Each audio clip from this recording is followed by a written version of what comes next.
Good morning, ladies and gentlemen. Welcome to the Fire to Flourish and Monash University Forum, Hearing Unheard Voices, Learning Unlearned Lessons.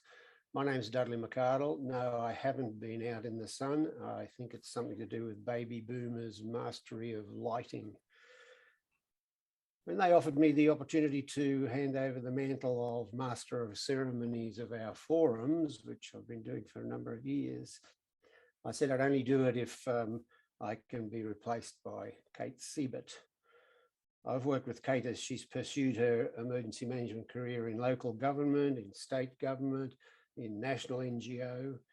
And I've said many times in public that Kate's the best emergency manager I've known.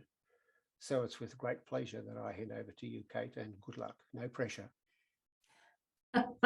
Good morning, Dudley. It's wonderful to see your face, and they're very kind words and very big shoes to fill. Thank you so much, Dudley. It is fabulous to see you. And those of you who have been to some of these forums, you'll know that Dudley's been hosting these forums for over a decade, and they're very big shoes for me to fill, but I will take up that challenge. And thank you very much for handing over the metaphorical baton. So thank you so much, Dudley. I'll be your humble host this morning. So good morning, everybody. The first thing I'd like to do, though, is I'd like to hand across to Frank Archer, who has just a special little announcement to make. So good morning, Frank. I hope we've got you on the line, and I'm going to hand over to you. Okay, thanks, Kate. Yes, I am online, and thank you for that. So it's a joy to again share the stage, or should I say screen, with Dudley, and later in the program with Caroline. I'm actually using notes because I don't want to. Put the screen on.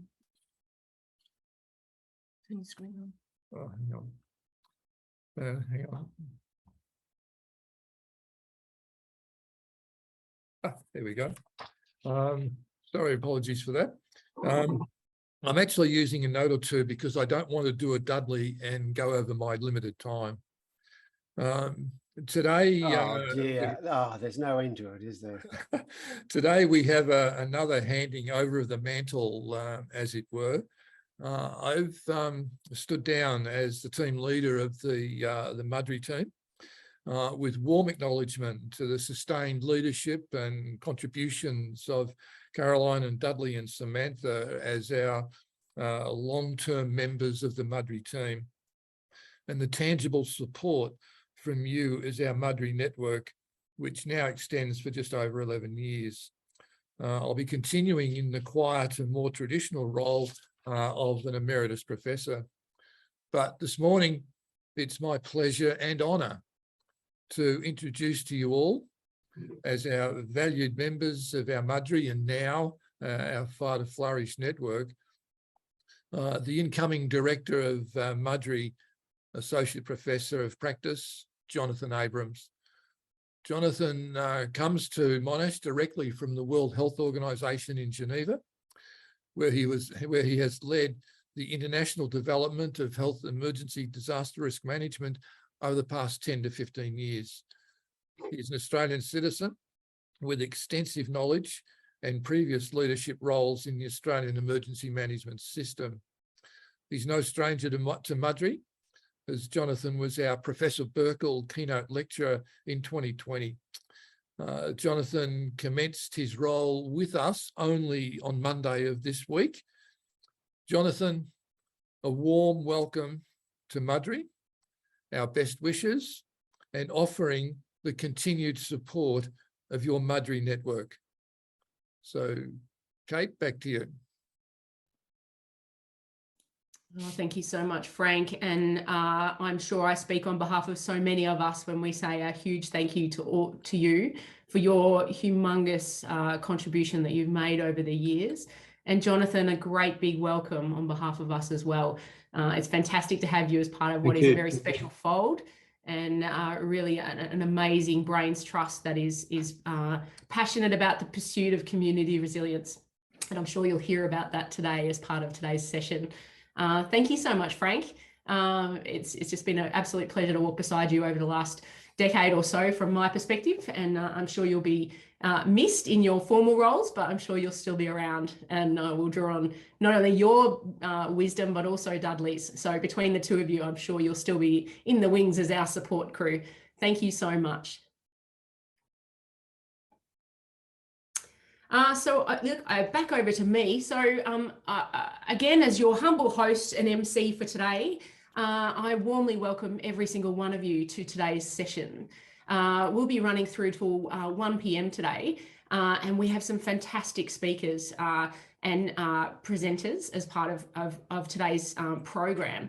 I'd like to start, though, if I may, by acknowledging that I'm coming to you from the lands of the Wurundjeri people. I'm currently situated in Naarm, and I pay my respects to elders past and present.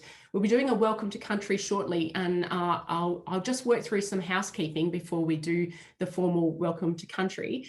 I'd like to start by just letting you know that we've got a pretty tight program today. So we'll be running to time. The agenda that you've got and hopefully received, you'll be able to see that agenda, and what we'll be doing is sticking to the minute with that, because we just have a jam-packed agenda. So bear with me if I give us all a bit of a rattle on. That's my job, and again, taking on the big shoes of Dudley, I'll be doing that with perhaps a little bit of a firm hand, but hopefully with the greatest of respect. I know you've all got lots to say, but bear with me as I try and keep us to time.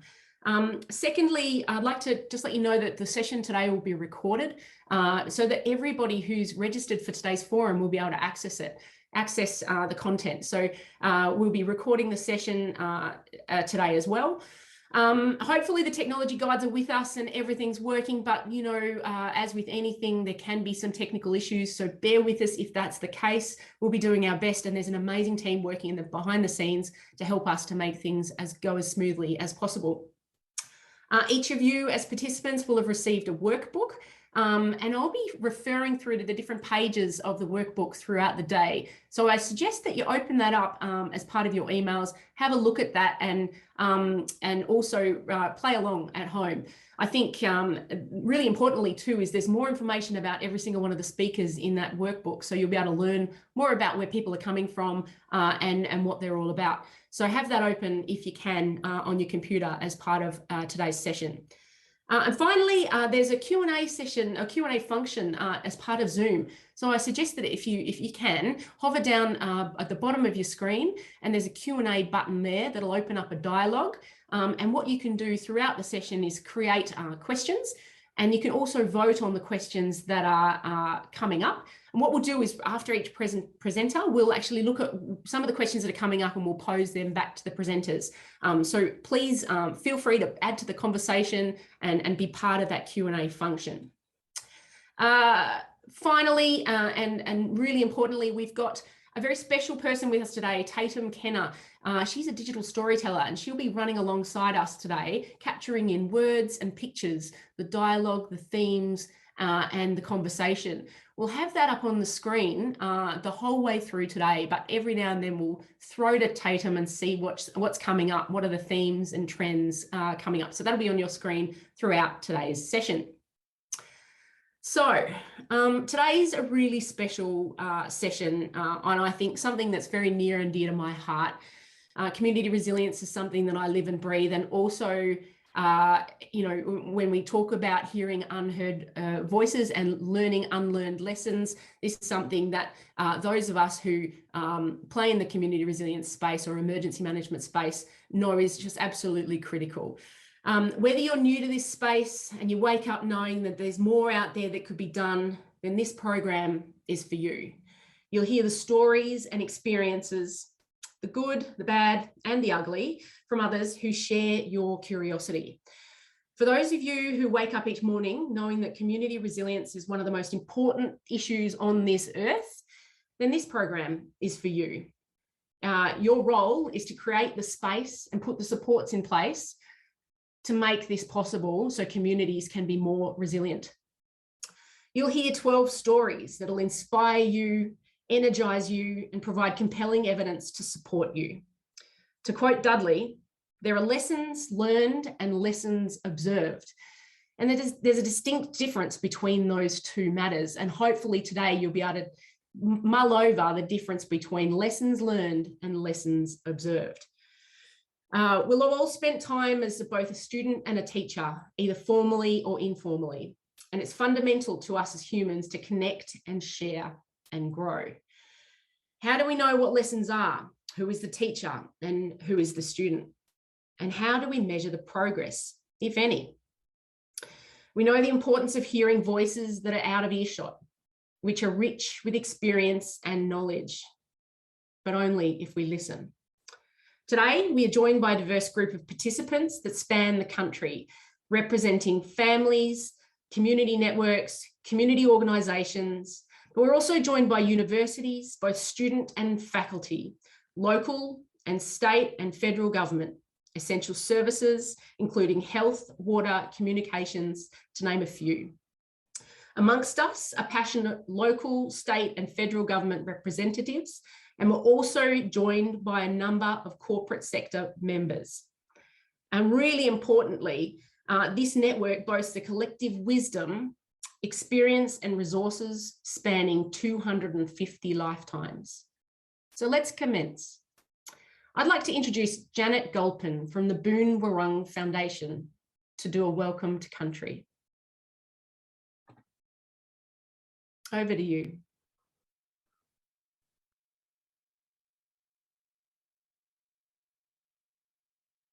Sorry about that. Wominjeka. Wominjeka is the Boon Wurrung language word for come with purpose. And if we actually think about those words, to come with purpose, everything we do from waking in the morning to sleeping in the evening is done with purpose. And today, your purpose of being here is for the Monash University Disaster Resilience Initiative, co-hosted with Fire to Flourish Community Resilience Forum, whose topic this year is Hearing Unhearing Voices and Learning Unlearned Lessons. A survey conducted by Fire to Flourish has revealed that experiencing a disaster greatly influences how prepared and confident people feel about the future. And this is a great outcome. But the question we really need to face in the community is, why does it actually take a disaster for people to feel confident about the future? And this is where you all come into your own, because what you're actually doing is to support communities to lead their own recovery and resilience building. I was recently asked, what can we all do to make more of an impact for our First Peoples? So I would ask that you take on board what I will be saying to you today in different parts of my welcome, and then start to think about what we have already contributed to this great nation and what we contribute every day. So this morning, my purpose is to deliver a welcome to country. So welcome to all of you, and welcome to our beautiful country, land of the two bays and Boon Wurrung country. Today, we have the pleasure of welcoming you from whichever country you are from. I'm a direct descendant from our First Peoples and cousin to Ngāwit Dr. Carolyn Briggs AM, the elder of the Boon Wurrung, whose lands I am on today, and as some of you are too.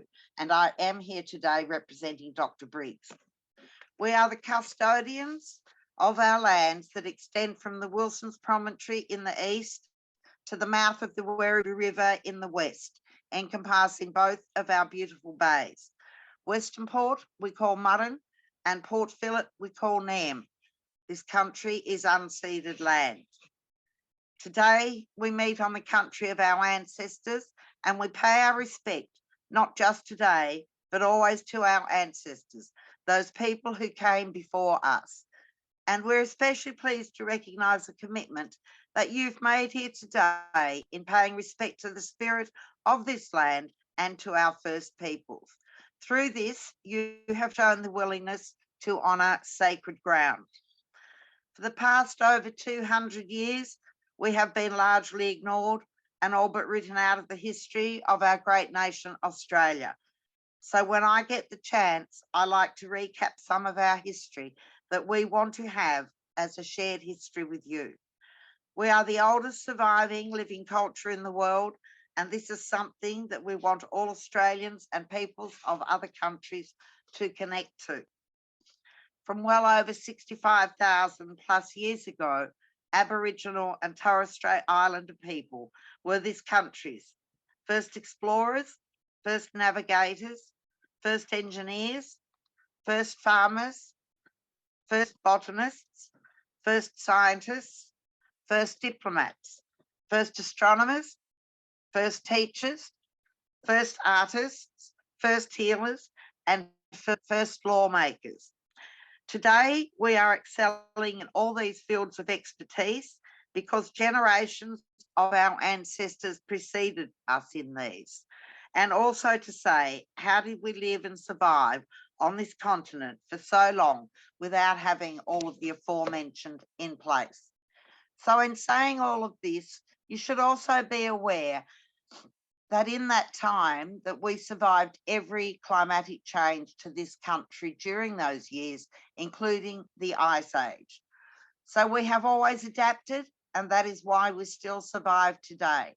So I'm going to bring you all back to hearing unhearing voices and learning unlearned lessons. To simplify that, that is to hear the unheard voice and to learn the unlearned lessons to move forward. Australia also has the world's oldest oral stories.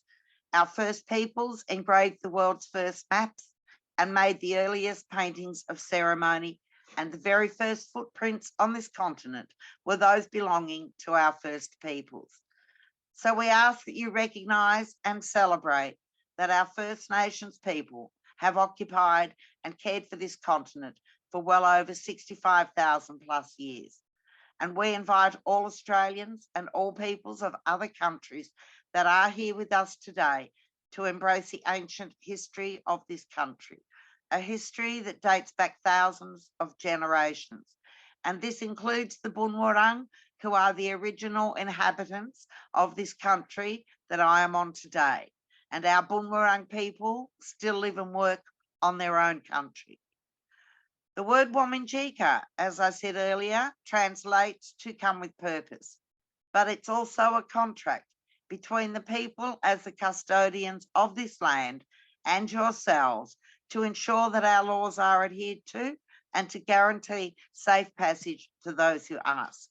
According to tradition, this land has always been protected by our creator Bunjil, who travels as an eagle. And our waterways are protected by Wa, who travels as a crow. Bunjil taught the Bunwurrung to always welcome guests, but he requires the Bunwurrung to ask all visitors to make two promises that I will ask of you here today. And that is to obey just two of the laws of Bunjil.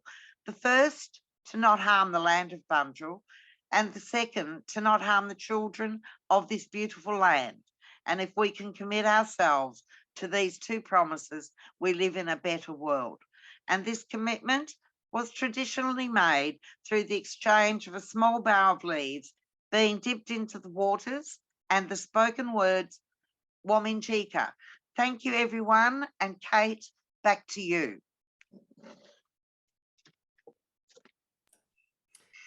Wow, thank you so much, Janet, for that beautiful and considerate welcome to country. I personally, and I'm sure I speak on behalf of everybody in the forum today, really thank you for this considered welcome. And also we pay our respects to your ancestors, to your elders, and the custodians of the lands of which we live and work and breathe as part of everyday life that we have. So thank you so much, Janet, for your time, and we're really grateful. Hopefully we do listen to those unlearned lessons and hear those unheard voices as part of our future of building community resilience. Thank you so much.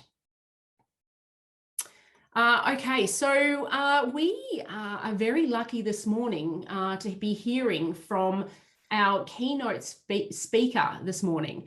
I have the great pleasure of introducing Associate Professor Penny Burns, who will be giving us a keynote speech on all things. It's actually the Skip Burkle keynote speech. So I'm going to throw across to Penny. Penny, over to you. Let me know that you can hear me. Thank you very much, Kate. And I'm just going to share my screen. And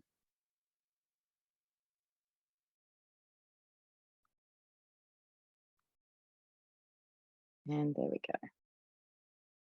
Fantastic. Look, thank you so much, Kate. And also thank you, Janet, for that really warm welcome to country. And I would also like to acknowledge the traditional custodians of the lands, particularly those on which I'm meeting today. I'm on Garigal land. And I also want to really acknowledge, and you beat me to this, but the 65,000 years of management by the traditional custodians of the land, of this land on which we're living, in terms of disasters. So there have been many disasters through time, and these have always been, we've got a lot to learn from the management of our local people. I'd also, for this talk, I'd like to acknowledge also some contribution of others to my work, this work as well, that I'm going to present. And I think some of you will know a few of them. One of them is Beverly Raphael, who's a very esteemed professor of psychiatry, and Jerry Fitzgerald and Peter Aiken, disaster managers. And then a couple of people that I hope that you'll get to know in the future in this space, a couple of GPs, Kirsty Douglas and Wendy Hugh. But basically, I'm a GP and I've got a very passionate interest in disasters. It's changed my life. I met Beverly Raphael one day and now I'm totally immersed in disasters, and I'm basically working very closely with the college GPs and primary health networks, trying to, I guess, improve involvement in the community space in disasters. So this, I just want to give you a word about Skip Burkle. He's, I'd like to acknowledge him. He's obviously the reason for this this talk today. But I've never been fortunate enough to meet him, but I've had a lot of correspondence with him. And my sense of him is that he's a wise leader basically in the field of disaster medicine, and provides really broad consideration across all levels of disaster healthcare. And I know he's trained in emergency medicine, pediatrics, psychiatry, public health and tropical medicine. And his major interest is in global public health advancement. And so I guess I identify with Skip in that he is a generalist. He's a rare generalist in our era of increasing specialisation. And as a generalist myself, I sort of relate well to this idea of this holistic health and well-being of communities and individuals during disasters. So, as we're all aware, disasters affect humans, they affect people. They're determined by the effect that they have on humans and on human communities.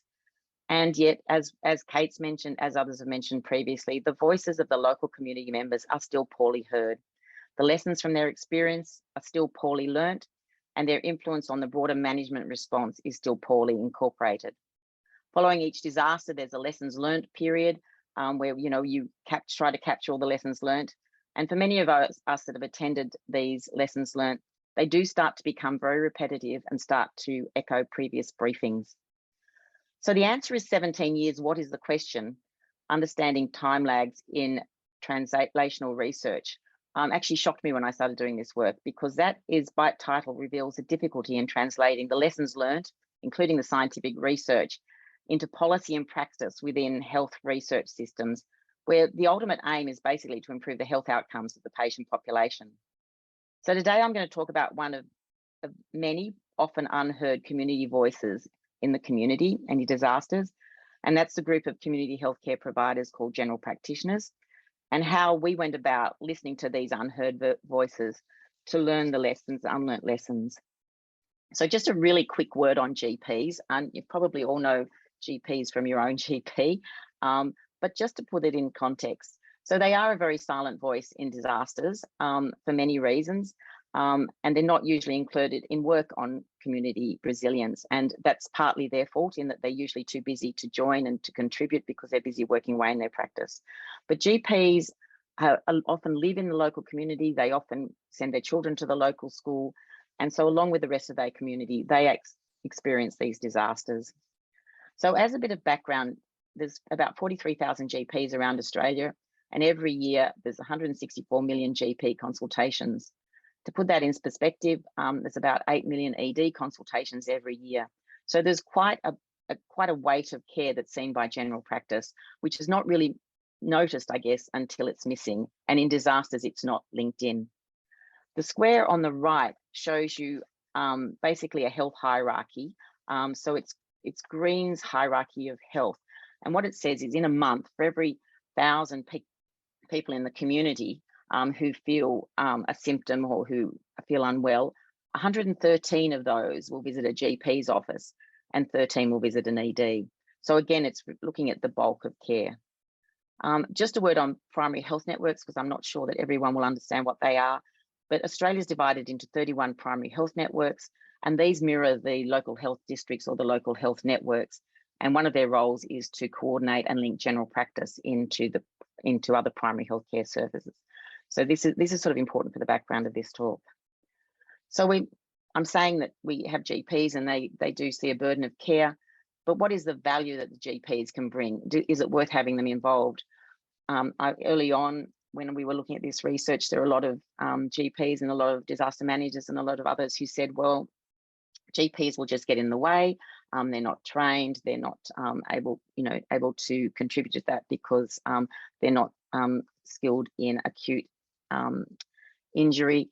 And some of those things are true, but easily addressed. But there is really strong evidence of the scientific contribution of primary healthcare doctors to improved health in the community.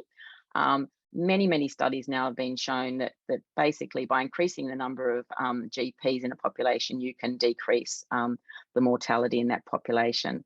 And part of this may be related to preventative healthcare with ongoing surveillance and also close management of chronic disease. So, in terms of cost efficiency, it's also often very useful. So just going along to lessons unlearned. So basically, this is a picture of Brisbane, and it's the floods in 2010, 2011. I'm sure many of you recognise that. And in my brief experience of disasters, which is only about 1.5 decades, these events are frequently involving GPs. And there's many stories that I've heard coming out of these events, but none of them have really been learnt. So during the 2010, 2011 floods, GPs were often cut off on their own. We have many stories coming out of GPs that were working in churches or set up little clinics in areas that were cut off and unable to access outside help. And so then as we move further south down the coast, we see at the moment we've actually got an area on the north coast of New South Wales that's got a really, really strong history of recurrent floods. Back to the 1950s. In 1954, there were 30 people that died in the Northern Rivers region when Lismore was flooded. And then a year later, almost all of the Hunter River system was flooded and 50 people passed away. And so Lismore has been renowned as one of the most flood-prone cities in Australia and has experienced 32 floods since 1900, and you can see those there. The recent flood, of course, was outstanding over that period of time. But GPs have lived and worked in this town for many, many years, and many have had their practices flooded before.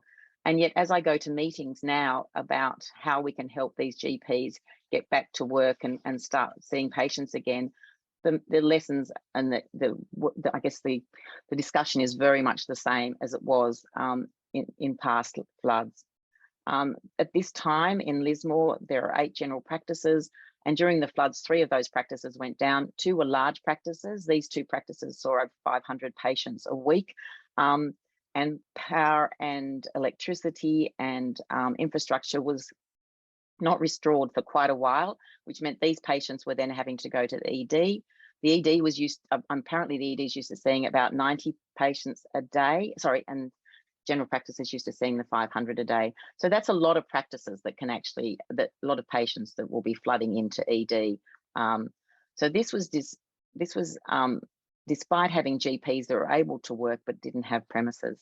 So again, we've got a history of floods here. We've got a town where practices have flooded before. We've heard these words before, and yet nothing has changed. If we move to bushfires, my first experience of disasters was during the 2009 bushfires. GPs were involved, but they're involved again in a spontaneous way. We had GPs volunteering to help, rushing up to the areas affected, working in tents, and some of them working in demountables for 2 years, supporting the communities there. But again, we have very little I guess, learnings that have come out from that have been enacted. So by the time the 2013 New South Wales bushfires occurred, which is what I want to talk to you about, there was no doubt that there was a lot of experience within general practice, but it was very hard to find that experience, and it's very hard to have learnt from it. So during the bushfires, you know, one of the GPs up in the Blue Mountains was very distressed by the fact that there wasn't a sense of an overall response. They were sitting up there, they were seeing fires out their windows, and they had no idea what they were supposed to be doing. No one was directing them, no one was helping them work out what to do. So in this situation, what happened following the Blue Mountains was that a group of local community, actually some local community people with chronic diseases, also some GPs, the local PHN, and so GPs and disaster managers, and also some local state disaster managers and the state GP college all got together and had a discussion about what could we do and how do we need to, what can we learn from this and how can we move forward. And so over a long period of time, we based our work on what's called a knowledge to action framework, which many of you will be aware of. And this is just the particular one that we used to try and enact some lessons learned and create some actions from it. So this is based on Graham's knowledge to action framework in 2006, but has been adjusted for what we did. So the research that we conducted in the Nepean Blue Mountains has now created a lot of outputs, and it's now self-sustaining in the Nepean Blue Mountains region. So we were very cognizant when we started this of the literature on translating knowledge into action and awareness of GP's very pragmatic, practical approaches to problems. So the group were really keen to sort of develop knowledge that was useful both at the front line, but also at a policy level, because otherwise we knew it wouldn't be sustained. So the primary goal was to adapt to evidence-based knowledge for GPs, local primary healthcare providers, and others involved in the care of people affected by disasters, including disaster managements. And they were our primary intended users.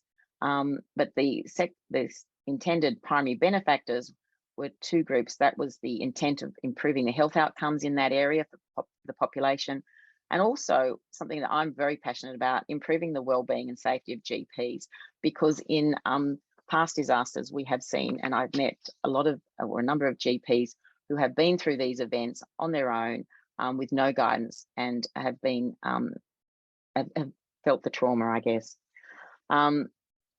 I guess Graham's knowledge to action framework provided a strategy for us to attempt to diffuse, disseminate and implement the change. And so diffusion refers to really passive, untargeted communication of research. Again, you'll be very aware of that, such as just making it accessible on the web or putting out a resource. Dissemination means targeted spreading of the knowledge, so through scientific journals or conferences. But implementation was what we were aiming for, and that was a systematic effort to encourage adoption where the research was put into practice, and that was our aim from the beginning. So the problem was identified along with the gap in the evidence, and that was something that was done again across a whole group of stakeholders.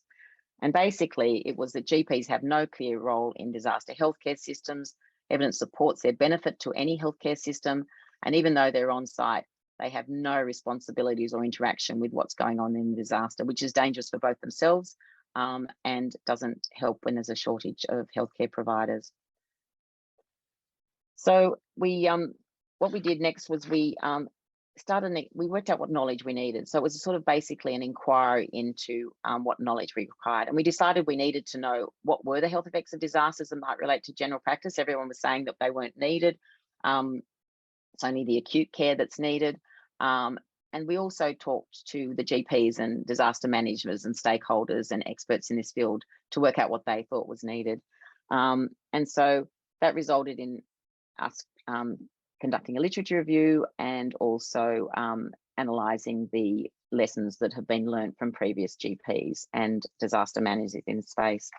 And it was basically important that we had the end user groups involved in this research, because we wanted to make sure that the research that we were producing was going to be very relevant and valid for their use and for their area of concern. We wanted to tailor it and make sure that it was locally contextualized and that we could create something that sustained itself. So an important part for us in disseminating this knowledge was creating relevance and value and usefulness within the local context, and that differed from area to area within the actual Nepean Blue Mountain region. And we wanted to ensure that it was able to be adopted by end users easily, and so that meant addressing sort of barriers. And in tailoring the information, we wanted it delivered through the usual channels so that it was familiar and trusted information that was coming through from credible messengers. And as well, we wanted to make sure this was incorporated into guidelines and policy revisions in order to integrate and sustain this into further delivery and planning. And so at that level, we worked on getting this written into disaster planning and talking to all levels of government in terms of trying to share this knowledge. And the final step for us was, which is actually continuing today, was making sure that these activities, these products and tools that we produced were able to be available to anyone who needed them. And we had a number of groups that found out that we were doing this work. They approached us, Diabetes Australia, for example. They said, we're interested in this work, and they took it and contextualized it in their own way. And this is still ongoing today, the information that they've used from this, this research. The knowledge transfer activities that we had were measures such as presentations to decision makers, and there were presentations to the Chief Medical Officer, there were presentations at state level, and there were many, many local community presentations. And then there were the intermediate outcomes, which to me actually were really rewarding. And they were things such as changing awareness and knowledge and attitudes. So when we first started this journey, there were a lot of GPs who weren't even aware of disasters and thought, no, that's not even relevant to me. And to see that change now, and to see GPs standing up and saying, no, we need to be involved, we need to be linked in, we want to help our patients, is a really wonderful thing to see, and realizing that they have the power to say that because their voices will be listened to. And then the final outcome is where knowledge affects decision making, and that has been an ongoing process as well. And I guess the latest area in which we're involved in that was during the Royal Commission, and we used that information that we'd gathered to discuss the role of GPs and PHNs in the Royal Commission. But the research basically involved simultaneously top-down and ground-up approaches. And it took advantage of the fact, and it was actually made stronger, I think, by the fact that there was a broad range of people within the research team. So there was disaster psychiatry, there was disaster management, and there was GPs, and there were some community stakeholders as well. And then I think for me, that's probably one of the most important things, is having that that credibility and that professional input. There's a lot of work that happens, and I know you will see that as well, where publications are put out about general practice which don't involve a GP. And similar for other professions, other groups, it takes away a sense of credibility.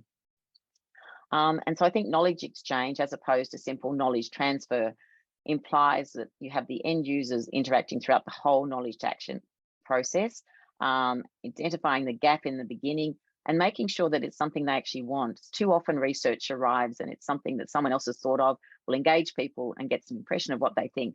But what do they really want? If you ask them what they wanted from the very beginning, what was going to be really useful to them? And the translation of the research into action increases when the locally expressed needs, something you've identified, those voices you've listened to and you've really heard, observed, are met with leadership from groups who will actually be using the results. And you can produce these research results that are adaptable to the local context. So just very quickly, we produced, so what we actually did was we actually identified the roles for GPs. So we defined roles for GPs because no one actually knew what they would be.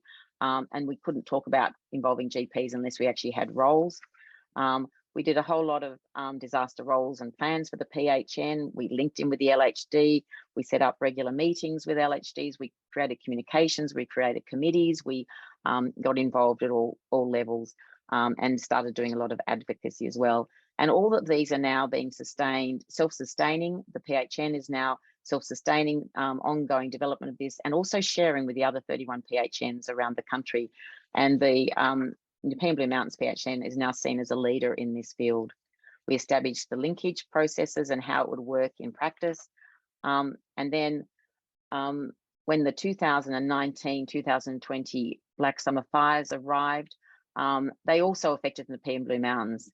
And you may not have heard as much about them in the media because they were prepared and ready. So just very quickly, the CEO of the Nepean Blue Mountains has commented on how much better prepared they were, having had those that previous preparedness, and how she felt that there was a better health outcomes for healthcare providers and the local community. And then I guess basically my final sort of point is that I think that we need to really take the opportunity that's there at the moment. At the moment, we're seeing a lot of interest in disasters, and we have an opportunity to really listen to all the groups in the community that have yet to be heard. There's a large number in the community that I think that still need to be listened to, and they're not commonly included in community discussions. And I guess so when we listen to the lessons, we want to listen to, listen to the lessons. We want to actually start talking about what actions were taken, not just lessons learned. And with the final question being, who didn't we actually ask? I'd like to finally acknowledge Skip as one of the leaders in this field, and without whose breadth of vision, humanity, passion, and dedicated hard work, we wouldn't actually be able to achieve a lot of what we're achieving today in the disaster management space. So back to you, Kate. Oh, thank you so much, Penny. Wow, such insight, such knowledge, and my gosh, if I was king for the day, I would make sure that GPs are integrated into the system, because that's seriously a lesson that we're observing at the moment. We continue to. Just one of many groups, Kate.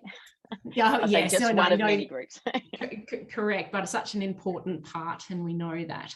Thank you so much, Penny. I'm going to throw across to Professor Stuart Newstead, who's the Director of Monash University Accident Research Centre. Over to you, Stuart. I know you've got some questions in there, but there's also some questions in the Q&A that we might want to talk to. Penny, you might want to have a look at those as well. Over to you, Stuart. Thanks very much, Kate. On behalf of the Monash University Accident Research Centre, who proudly hosts the Monash University Disaster Resilience Initiative, and on behalf of Fire to Flourish, I'd really like to thank Penny for her presentation today. I must say, when I read Penny's bio, I'm overawed by people like Penny, that not only do they serve the community as a GP, which should be more than a job for most people, that Penny finds the passion and the time to be involved in the disaster resilience effort through the knowledge and feedback she gains from her job as a GP. And I think it's fantastic you acknowledge Skip Burkle's work, but I think people like you, Penny, are the next generation of people who will lead this fight and this initiative. So absolutely fantastic, and thank you very much for the presentation you gave today. So I'll give you the virtual flowers and chocolates now, but unfortunately not so well received on online, but I think I'll hand back to Kate now to handle the chairing of the questions. But again, thank you very much, Penny, for that amazing presentation and for your work. Thanks, Stuart. That's great. Good on you, Stuart, and thank you very much, Penny. You'll see on the screen as a certificate, virtual, a very modern certificate on the screen there as a small token of our appreciation for your time, energy, and lifelong commitment to this work.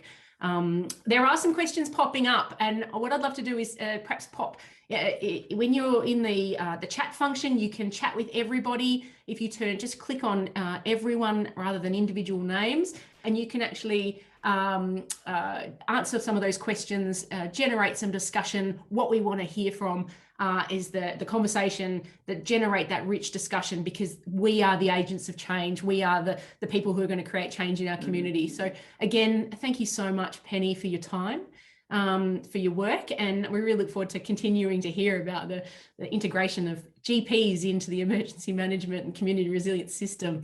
I couldn't think of a better thing to focus on, to be honest. It's wonderful. Thanks, so Kate. thank you, Penny.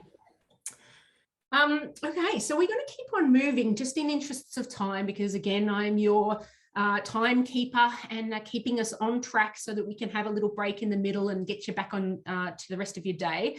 So the next section or next phase of our sessions is to be focusing on a showcase from many of your stories about community-led resilience and current practice. We've got some fantastic speakers today, and I'm going to introduce each and every one of you as we come, as we go through the day. Our first speaker is Sarah Campbell Lambert. She's from the Cobargo Wellness Group, and those of you who are playing along at home with your workbook, it's on page 13 if you'd like to know more about the work of Sarah, but also take any notes from the sessions today. Also, wouldn't mind just before we throw to Sarah, just checking in with Tatum and what's going on with the visual and digital storytelling. So if I don't mind, Ronnie, who's our IT guru in the back end, would you mind please bringing that up on the screen just for a moment? Oh, wow. So this is all just unfolding as we are talking today. So it's brilliant. So we can see the theme there. We can see some words popping up, and I'm just really excited about where this is going to go for the remainder of the day. Wow. So how beautiful is that? Great job, Tatum. So a lot of unlearned, a lot of big numbers in there, and we didn't know what to talk to. I think one of the big points that I got from Penny's talk was that this notion of GPs getting in the way of emergency management. Oh my golly, that's for me a pretty dangerous language when we're seeing people as liabilities rather than assets. And that's the same, I'm sure you're going to hear from the showcase that's coming in the next session, is how do we turn what are perceived liabilities into assets. We really need to see people who are of community and have amazing skills to be part of community resilience work. So I'm going to throw across to Sarah. Thank you so much, Tatum. We'll come back to you over the course of the day. And we're going to hear from Sarah from Cobargo. Welcome, Sarah. Thank you. Yes. Just start video. Yeah. Okay. Oh, I can get in now. Start my video. That's brilliant. Hello, everybody. I'd like to share my screen, first of all, just so that share. So I'm just sorted here. That's great. And then just see if I can move this from here onto the next slide. Just wondering how I can do that. If I could get some help with that, that would be great. Be able to just use your arrow cursors on your key or click your left button on the mouse.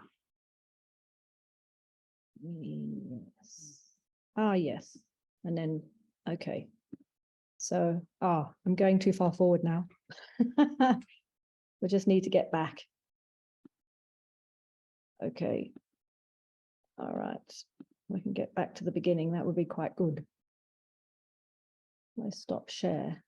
Bottom of your screen is a little arrow button. You can click back there, Sarah, or have your slides ready if you wish.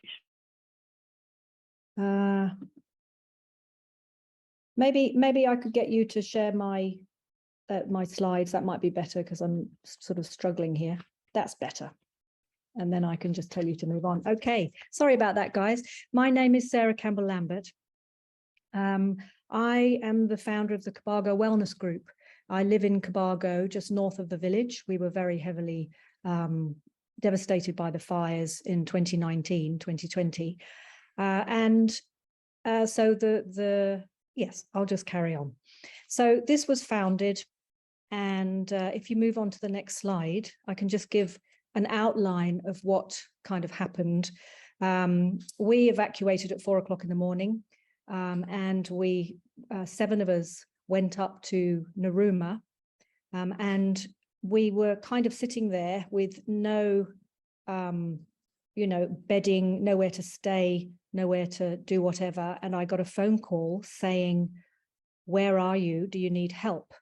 And I'm telling this story because it's all part of the amazing experience that I had during these fires, and I call it a quite extraordinary experience. And just a little bit about my background is that we and not academics. There's a big cohort of practitioners down here, and we all do sort of natural therapies. So my main focus is mindfulness and meditation. So anyway, I'll carry on. So we did that, and then we ended up staying with a friend who looked after us. We actually had to evacuate down to somewhere else, you know, down south, and we took her with us and somebody's cat, and our cat. This is our house after the fires. We actually came back here about 2 weeks later. I was very worried to have left my horses here, but I just wanted to say that when I was in the house up in Narooma and everybody else was in darkness in the fires, I went and meditated for 2 hours, and I really prayed for my house and also for the horses. And I saw through my horses' eyes that, you know, what they were experiencing, because they were literally just surrounded in fire. We were driving through fire up to Narooma. And I just said, look after the herd. And when I came back, of course, there was not any damage whatsoever on our horses, even though the land was devastated. So I came back, and as you can see, a lot of our infrastructure on the right-hand side had been decimated. There was no feed for any of our animals, horses, goats, and whatever. But when I walked around the corner of my house, I could see that even though we had a wooden deck, nothing had been disturbed at all. And it was exactly as we left it, albeit very sort of dusty and full of ash. And so at that moment, I decided that we would people come for refuge and get some sort of therapies and treatments or whatever they wanted. We just opened the house. The village was, you know, had basically been burnt down. If you go to the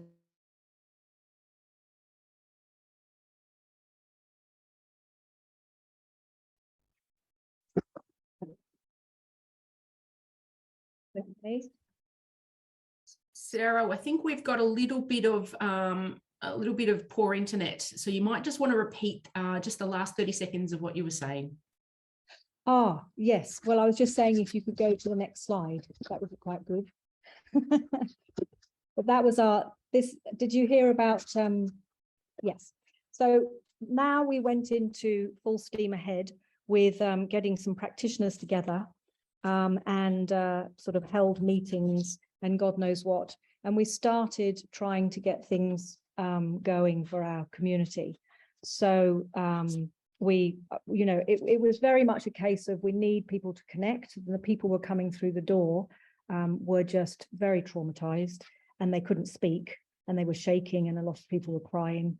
I know that the government offered phone calls with psychologists, but nobody was really in the frame of mind to be able to actually pick up a phone and use it at that stage. So I could really see what people were going through with a brain in trauma. So we kind of said, what do you need? What do you want? And they wanted to just be able to calm their nervous system and also connect with other people that this had happened to. And I was very worried that a lot of farmers were going to start getting chainsaws out. So as you can see on the left, we did chainsaw workshops. And on the right at the top, you can see we did a lot of men's barbecues. So we started those up through the Red Cross. And we had men coming every week because they were really suffering. And they would, you know, come to us completely black and just trying to fence and trying to contain animals and all sorts of things.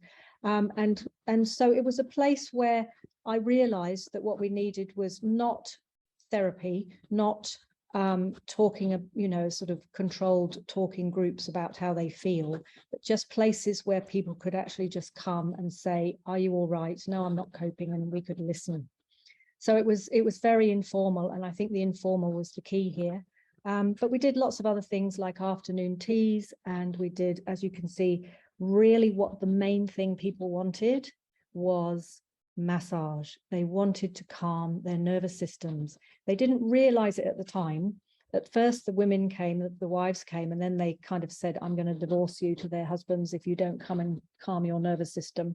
And it was almost like they would come in, they would have a massage, they would be touched, they would be you know, the sympathetic nervous system would be calmed, and then they could go back out and they could carry on with what they needed to do, and they had a hell of a lot to do.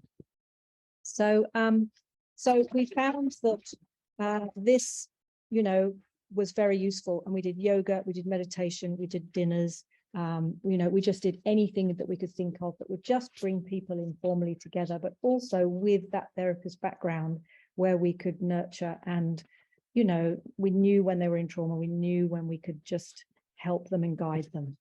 So if you could go to the next slide, please. Now, I just wanted to put this up.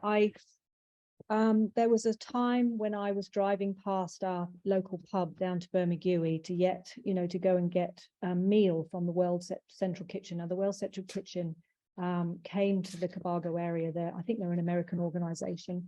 There was a wonderful tall American who came in a helicopter and landed in one of the paddocks in Yarry and walked up, you know, up to the farmhouse and said, you know, where's the action? And someone gave him a lift into town, and Elsa came, this beautiful woman, Elsa, and she went into the local, one of the restaurants, and, you know, they started gathering people and they started feeding hundreds and hundreds and hundreds of people every day. And I thought, if I'm gathering these people, I don't have the wherewithal to be able to cook meals as well. So someone said, go to the World Central Kitchen. And I was driving past the pub, and there was a funeral for two well-known people in the Solways, the father of some small children and the grandfather of those small children. And it was a huge wake at the pub, and I thought, I can't do this. This is too much for me. I'm too overwhelmed. And when I went down to the World Central Kitchen and I saw Elsa just saying, you know, ordering everybody around and pick up this and do that, and all my friends taking things all over the place, she was totally in control. I realized the value of people from outside coming in to an area and actually being strong enough and capable enough to actually direct the locals to be able to do what they needed, because we just didn't know what to do. So that was a really, really valuable lesson that I learned, that I thought, if she can do it, I can do it. And it was just going in there saying to everybody, you can do this. And I think that that would be a wonderful thing for, you know, for us to take our model of care, which we know worked because we've evaluated about 1,200 of the community here, you know, and for what they need. And then somebody goes into a place and says, right, okay, let's set up people, but with their own people. So it's not outside people coming to try and fix people. It's actually someone coming to organize the locals. So if you could move on to the next slide, please. Lockdown. Sarah, just to remind you, you've got about a minute or so left, if that's okay. Oh, okay. Wow. Okay. Anyway, we locked down. We had a rest. You can move on to the next slide. We had practitioners who came down from up north, and they put more, you know, hope and you know, and really helped the community. And they were fantastic. We move on to the next slide. We have to go very, very quickly. And then, of course, you know, as the lockdown came up, we went crazy, doing more men's barbecues, therapy sessions. We finally got some funding for the Cobargo Wellness Group. It was formed into a not-for-profit, so that we could actually get funding for what people wanted and needed. And then that's when we created an album of songs. We had all sorts of gatherings, and you can see what we did. I did Mindful Mondays for people for 3 months, teaching them about the brain, teaching what happens in trauma. You're not crazy. You haven't gone crazy. You've just got a few things you need to sort out, and you need to practice self-care. So all of these things were really important. And if you go to the next slide, please. So what has come out of it for us this year is we got a lot of funding to do a resilience sort of emotional well-being program for children. It's a big theatre show, and we're taking this tour up north to the flood affected areas, because we believe that teaching children somatic self-care, yoga, meditation, mindfulness, awareness of their mind, so they're not lost in their mind, you teaching them positive psychology, and neuroplasticity, so creative visualization and all sorts of things, and learning through joy and fun and story and animated stories, and also theatre, has really brought the attention to our youngsters, because I believe that young children need to have a really resilient mental health background in the sort of things that we were giving. But I do realise, I just wanted to say, because I can't get through everything, that we are a piece of the pie. We're very, very aware that we are a piece of a big pie of all sorts of different therapies and things that are offered from all sorts of different organisations. And we know what our pie is. So we offer that. I know that when we put out our our call to help people with, mindfulness, massage, yoga and whatever, we were inundated with people. We were, the 3 months were filled up in 2 weeks, and we had 6 practitioners a day doing 6 treatments a day here at our house in my therapy room. So we know that it was what we need to do after a disaster, and we know when is the right time to give the mental health, teach people about the brain, teach them self-care, teach them how to look after themselves, so that their brains and their bodies can slowly recover. So I don't think I've got much more time, have I, to do any more? Might stop there. Thank you so much, Sarah. You were getting a lot of love in the chat, and also some really good questions coming through. So my hat goes off to you for the work that you do and have done in your community, and particularly the words that are kind of coming up for me are around this notion of, and it's not really a notion, it's the absolutely essential elements of kindness, care, calm, wellness, so that people can carry on. How beautiful is that? Yeah. How beautiful is that? So there's some really lovely comments coming in, and I do encourage you to have a look through those. But there's a question in here around the, and really connecting back to Janet's welcome to country, around caring for country, and about animal feeding horses and everything else. Have you got any insights into just that intrinsic link between us caring for country and also caring for each other? Well, I feel as the way that we see the world is that for me, it's very much about taking care of our mental health and our physical health. We eat organic food, we grow food, we're very connected to the land. So it's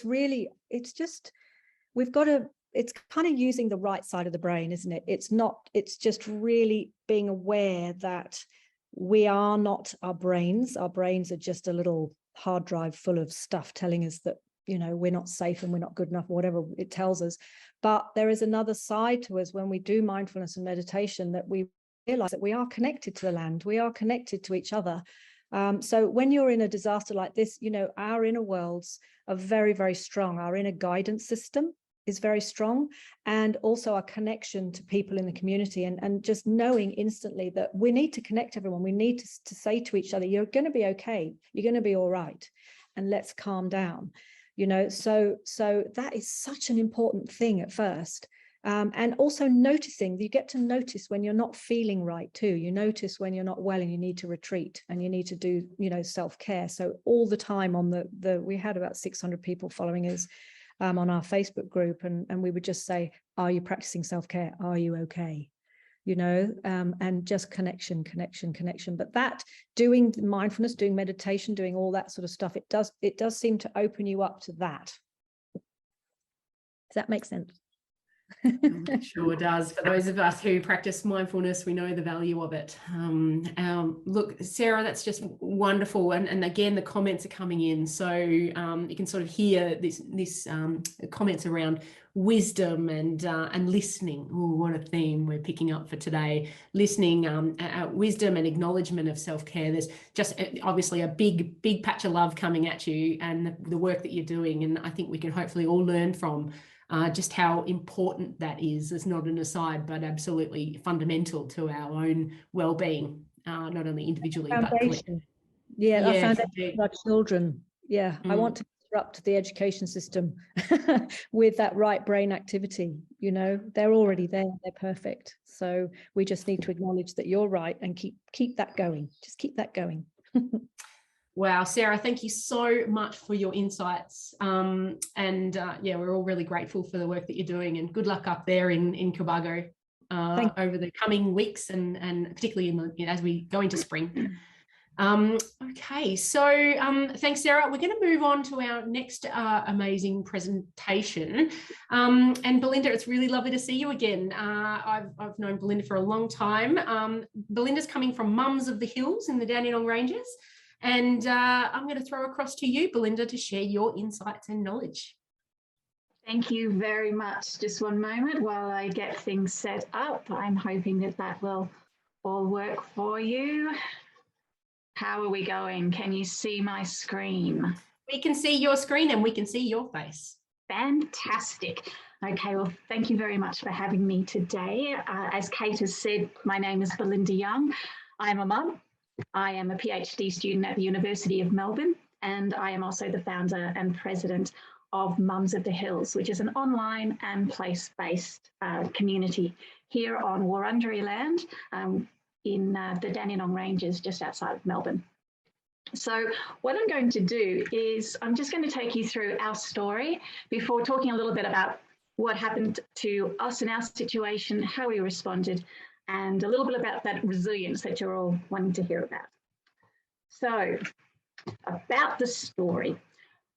My little family moved up into Sassafras in 2015, and let me tell you, it was a complete baptism of fire.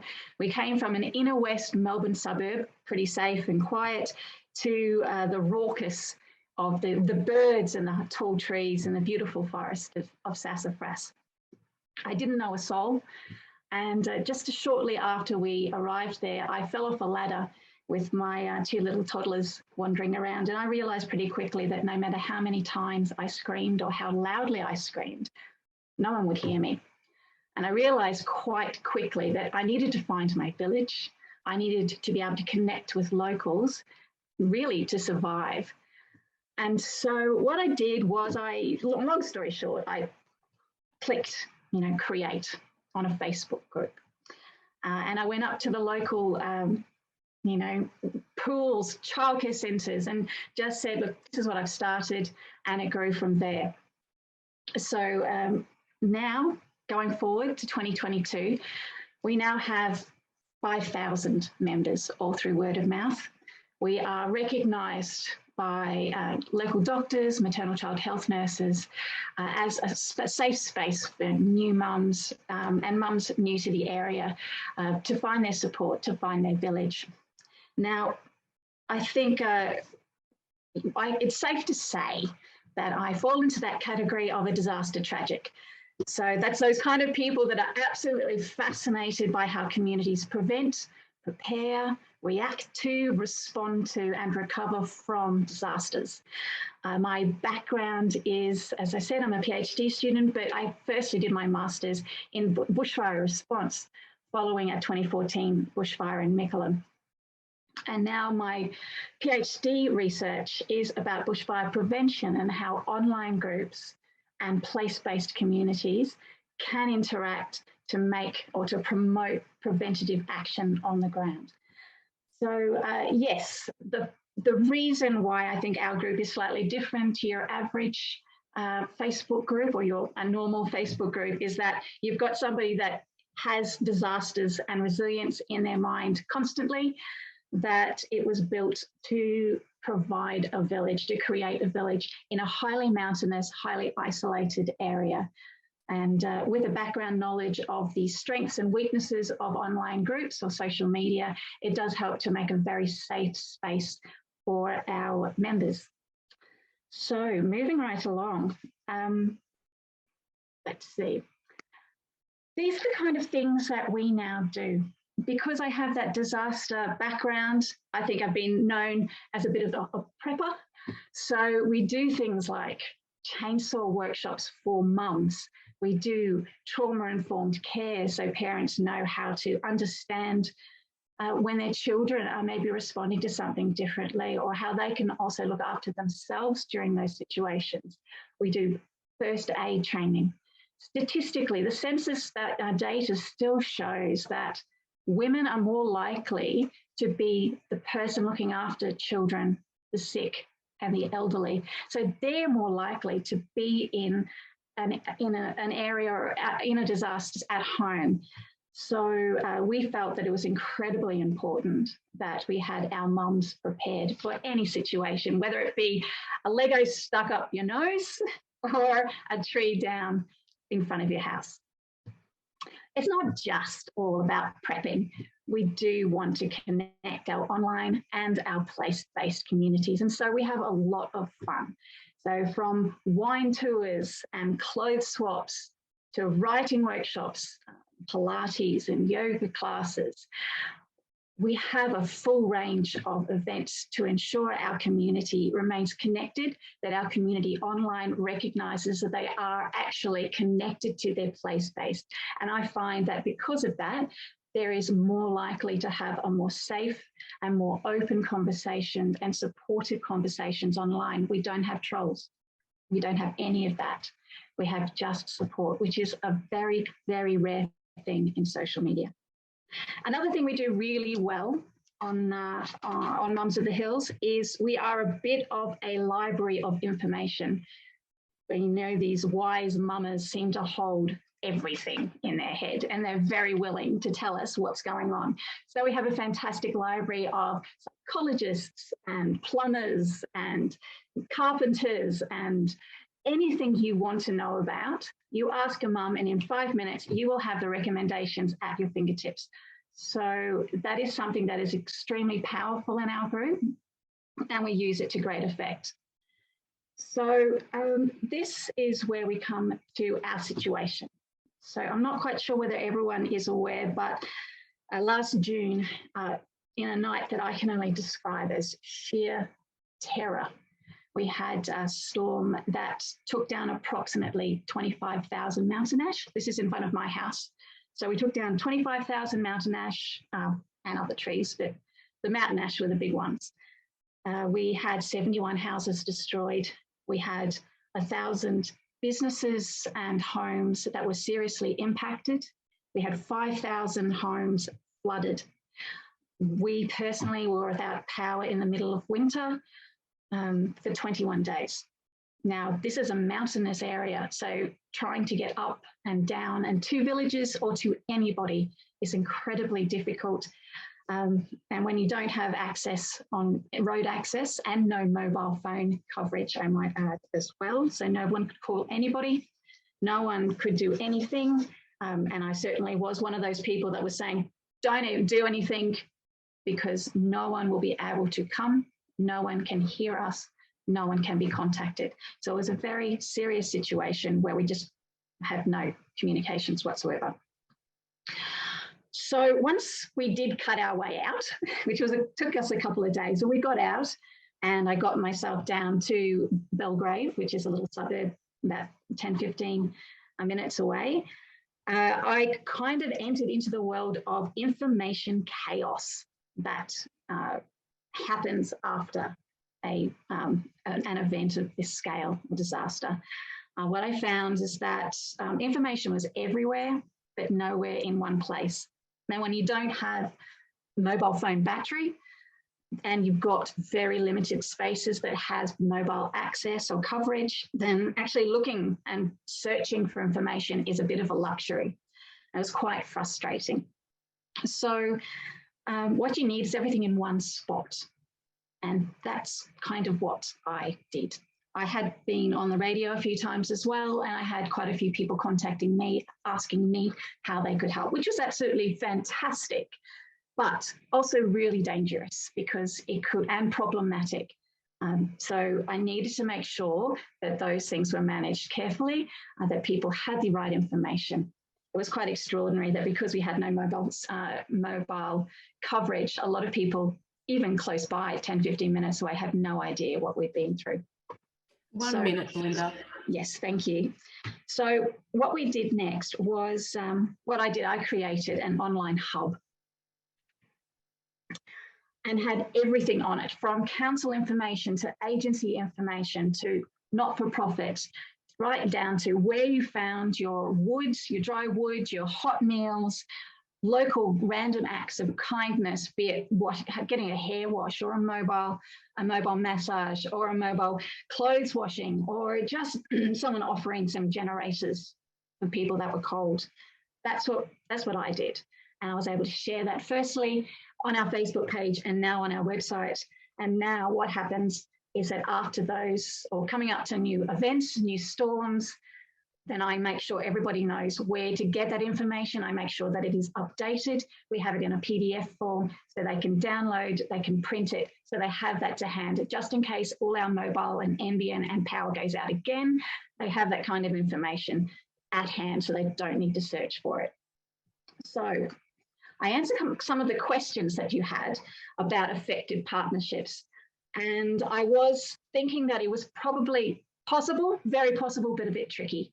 And after 20 years of working with different agencies and community groups, I came to understand that disasters or large events do create an opportunity to grab more membership, some more donations, and to really put yourself out there. So sometimes trying to get these community groups working together and being open about it is quite difficult, but it is possible. The other thing that's a little bit challenging, especially for community groups, is the information silos. And that's something that I really wanted to push, is that community groups or locals and individuals don't have access to research because of the paywalls.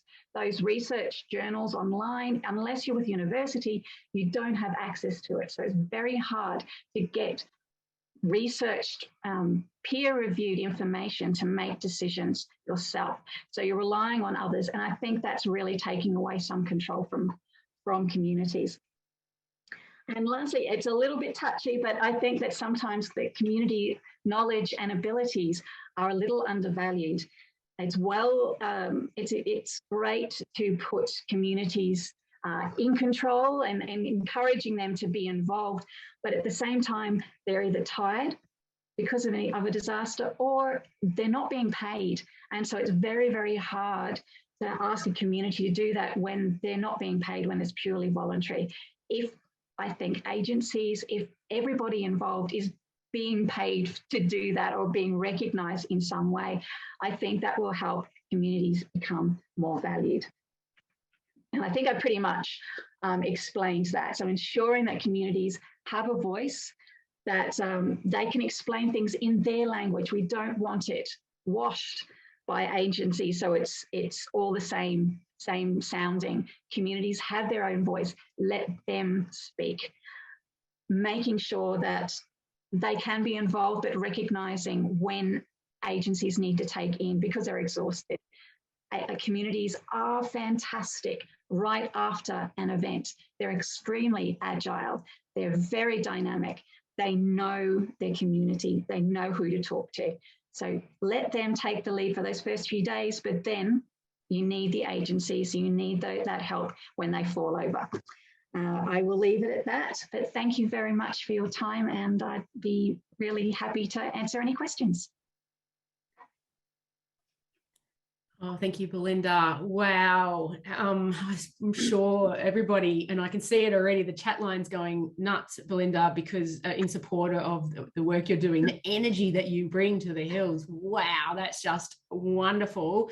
But also it's not easy, it's not easy, but we know that it's worth it. So all of that sort of, the language you were using early on in your presentation around feeling that the creation of events, feeling connecting to your sense of place, feeling safe and supported, and also just that library of information, that wisdom, that collective wisdom. We know, and all the books written on resilience know that all of that stuff you do in that before an emergency is happening that makes your community really vibrant is actually what really helps you when you really need it. So Belinda, there's heaps of comments in there around just that, practical assistance and the importance of connection. Just so fantastic. I think we need to find a way to find Belindas in the world and put them in every community, because that is, I think, the secret sauce, that coordinating function of bringing people together. There's one in every town, and it's just amazing when it happens. Thank you so much, Belinda. It's fantastic to see you again.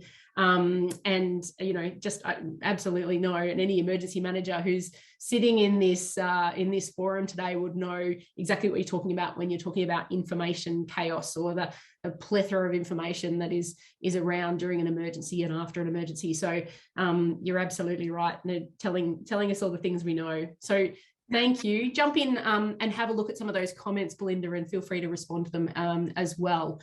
I am going to throw across to Tatum and see what's going on. I can see the screen is filling up with some pretty cool infographics. So this is the story as it's unfolding. We've got the stories from each. Oh, fantastic. Isn't this great? A little bit fuzzy on my screen, but I'm hoping that you can see it just a little bit better than I can. But I can see in here, you know, just from even Belinda's conversation, picking up that notion of hub or information chaos, place-based, needing a village. Oh my God, it was just wonderful. Local networks, access to peer-reviewed. I think that's right. I think that's one of the words that I've picked up is absolutely this idea of, you know, that we heard earlier about Penny was talking about being included, but also accessible, so that the information and, you know, even just the knowledge can be accessible for people, for everyone. I think that's the you know, that universal education, I think, is absolutely critical if we're really serious about what it means to be community resilient. Right, so I'm going to keep us moving though, because that is my job. And we've got our next presentation is from Laurelle Muir, who is going to talk to us about a strategy for disaster resilience, empowering communities to self-organise. So we're hearing a bit of a theme here. You'll pick it up, and hopefully you're getting some nuggets of gold. I'm going to hand over to you now, Laurelle. And for those of you playing along at home, it's page 14 of your workbook. Thanks for that, Kate, and good morning, everyone. I would like to, before I start, just acknowledge the traditional owners, custodians of the land that I live and work on up here in just north of Brisbane in the Moreton Bay district. I just want to have a chat with you this morning, I guess, about the work that we do in Neighbourhood Centres Queensland. So my role there is... if I could just go to the next one, that'd be great. It's a chat this morning about a strategy that we're developing with our neighbourhood centres. So as you can see, we have 130 members across the state, so neighbourhood and community centres. And you'll see those in the slides as NCCs, because writing neighbourhood and community centres takes up a lot of space. So we work collectively with our members. We work with other partners. So up here in Brisbane, there's an organisation called Give It, who developed during the 2011 floods. We work with Red Cross, government, and we work with our centres who work obviously with their communities around long-term community and social resilience. And the strategy that we're developing with them is around supporting them to build community disaster resilience. So if I could have the next slide, thanks. Thanks.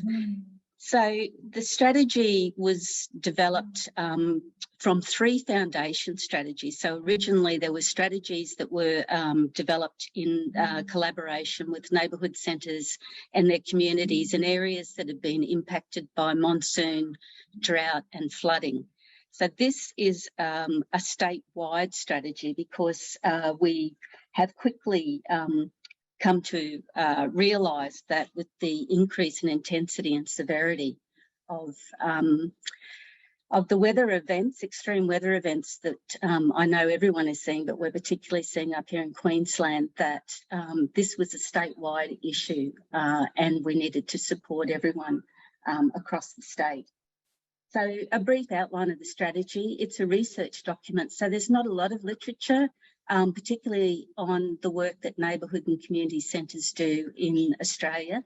And I think the importance of doing that is we're presenting in a research document, we're also presenting, highlighting the work that they do and hoping that we can get more people to recognise that work.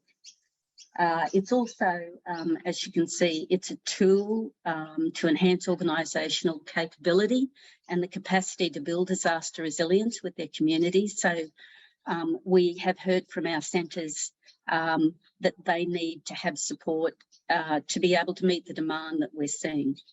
It's an advocacy document, so it also provides an evidence base that demonstrates the significance of the work that centres are doing with their communities, and that will hopefully enable neighbourhood centres to be able to apply for some funding and advocate for changes in government policy. Influencing policy is a key thing. If I could have the next slide, thanks. So in working with our centres, we've identified, or they've identified, 2 strategic priority themes that this strategy will look at. So enhancing the recognition, so the first one, sorry, is advocacy and recognition.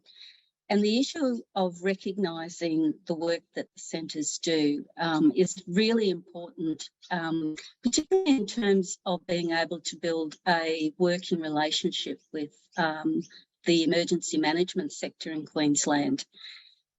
We believe that centres are often underutilised because local council, disaster management groups, etc., don't understand what they do. And so we're looking to enhance that recognition to be able to build collaborations and coordination with some of those groups. And I think that's really important, particularly in terms of the stretch of the sector, the emergency management sector at the moment. I think they need the support of everyone they can get, and I think that's where centres come into their own. We also are looking at, as I said, capitalising on opportunities to influence policy frameworks for more efficient and effective outcomes for communities, and to develop tools to increase community engagement in preparation activities. So for centres, they are very connected to a client base that is often the more vulnerable people in society, in the community. So people who perhaps have a physical or mental disability, people from a culturally and linguistically diverse background, or refugees. And these are the people that, of course, we need to support in preparation above everyone, I guess, but trying to reach broader community to be more prepared, I think the centres have indicated is very important. If we put a lot of our effort into an investment into preparation, then if you think of it that way, it will reduce the investment that we need to put into recovery at the other end. So that's been very important for them. The second strategic theme is around capacity building. So as I've said, strengthening and sharing skills is important. So they're stretched right across the state. So from the tip of Cape York out to Mount Isa and down to the Gold Coast. The more that these centres, who are particularly the ones that are in the regional and rural areas where drought is an issue for them, the more that they can collaborate with their with other centres, share resources, share stories and what they've learned from each other, then we think that that's an important aspect to this strategy. I've talked about building collaborative relationships, and as I said, about supporting resource and information sharing. Also, enhancing skill development is a key issue that centres have raised. Training to keep people who understand how to respond to community members in recovery is a key skill that has come to the fore, particularly over the last couple of years, where we've had compounding disasters.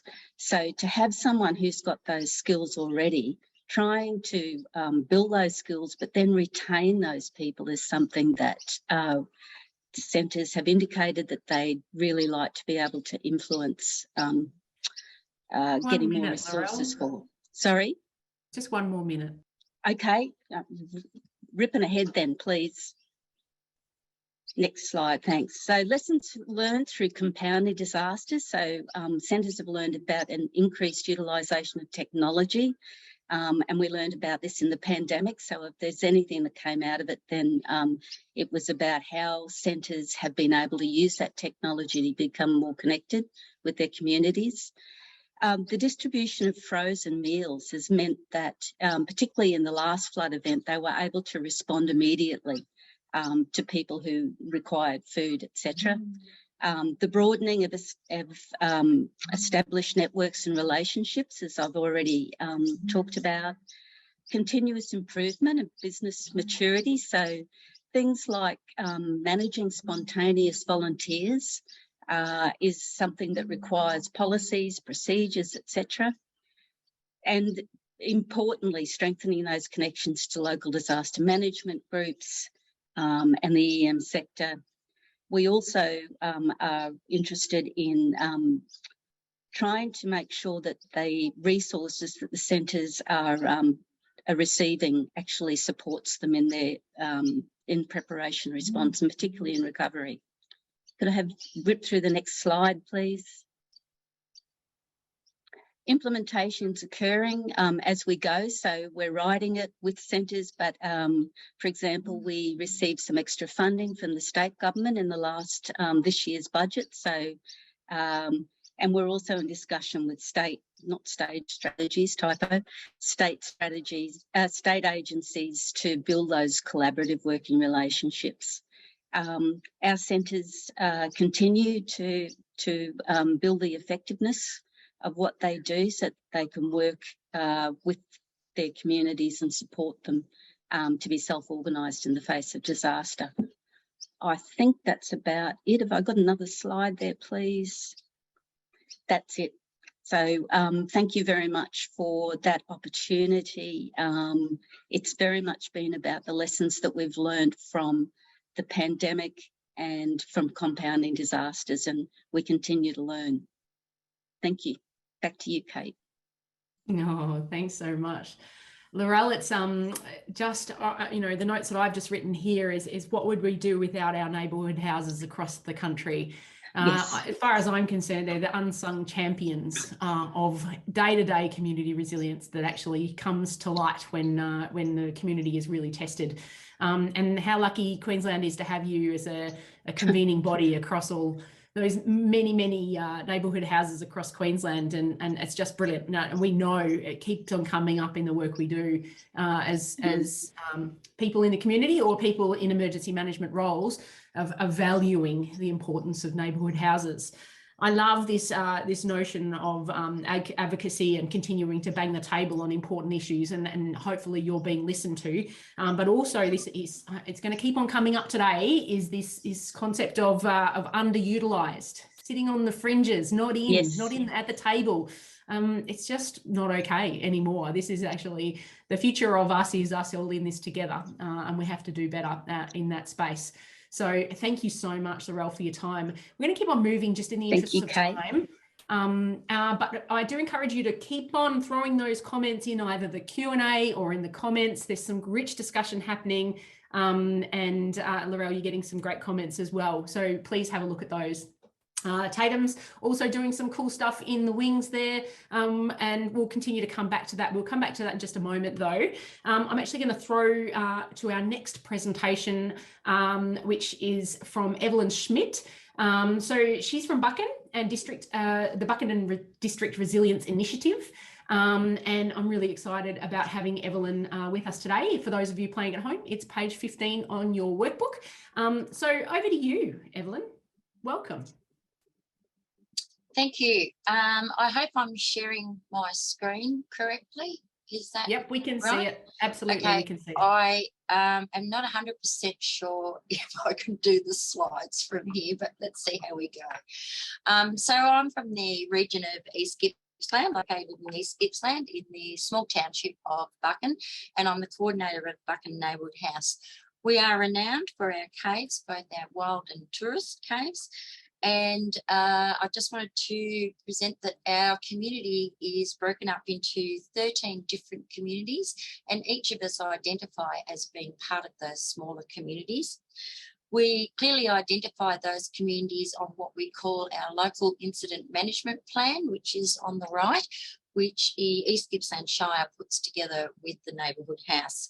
It also assists our emergency services to identify our district, particularly when many of them come from outside the region. I'm not sure if I can do my slides. So my second slide. So we're a district that has been and is regularly and often impacted by fire and flood. So we developed through necessities a series of initiatives to ensure that our community had a plan. Our next slide. We have a group that we call the Buchan and District First Response Team. It's a community emergency team. It consists of 7 community members. 3 of those representatives are from our 3 agencies in the community, as well as community members and also geographical members. The purpose of this group is to activate the following items, which is our phone tree, our relief centre and our assembly areas. And it is also a group of names and contacts which DELP has for their information as they provide for us early information through a phone call to one of the representatives of that team. So if we go to the next slide, as part of a communications strategy that they developed in 2015, they now will ring a person on our representative group and give 5 or 6 pieces of information. DELP is very busy organisation during a fire, and so we can only have a few minutes with them, particularly at the start of a fire, to just give us a bit of an outlook on what that fire may mean for our community. So the level of threat to homes and properties, what sort of action we may need to take, and also the impact that will have on our community. From that information, we as a community relief or community group can then decide on what action we will take next to start any of those agencies or groups that we need to help our community. So one of those is our community phone trees. They're worked into 3 different areas. The Buchan Neighbourhood House manages Buchan and District. W-Tree is managed by a community member, and the Galantabie, Sugan and Butchers Ridge area is by our Galantabie bush nurse. Our phone trees have procedures which are given to our phone tree leaders. They are geographically grouped together and have a minimum of 6 households and a maximum of 16. We review our procedures annually, and we also update the contact information consistently, so that any given time that contact lists are up to date when we need it. All our leaders are given logs to complete to document communications, feedback or requests. Leaders ensure and are responsible to ensure that everyone on their list is contacted. So it's not a phone tree that goes from one person to the next person. If someone's not home, it fails. Our phone tree leaders are actually given that responsibility to ensure that everyone is contacted, if it's by themselves or if they share that job with another person in their group. It's great to have that localised information with our phone tree leaders. It helps us to identify people's personal fire plans, and those start with, are they going to stay or leave? And it also provides for our community to have informal communications and have a list where they feel like they're a group that works together. They can ring each other at any time. They have the contact details, and we certainly encourage them to support each other. This becomes particularly important for people who live on their own, because sometimes our fires threat can last for quite a number of months, and often do. So it can be a stressful wait time when we are under fire threat.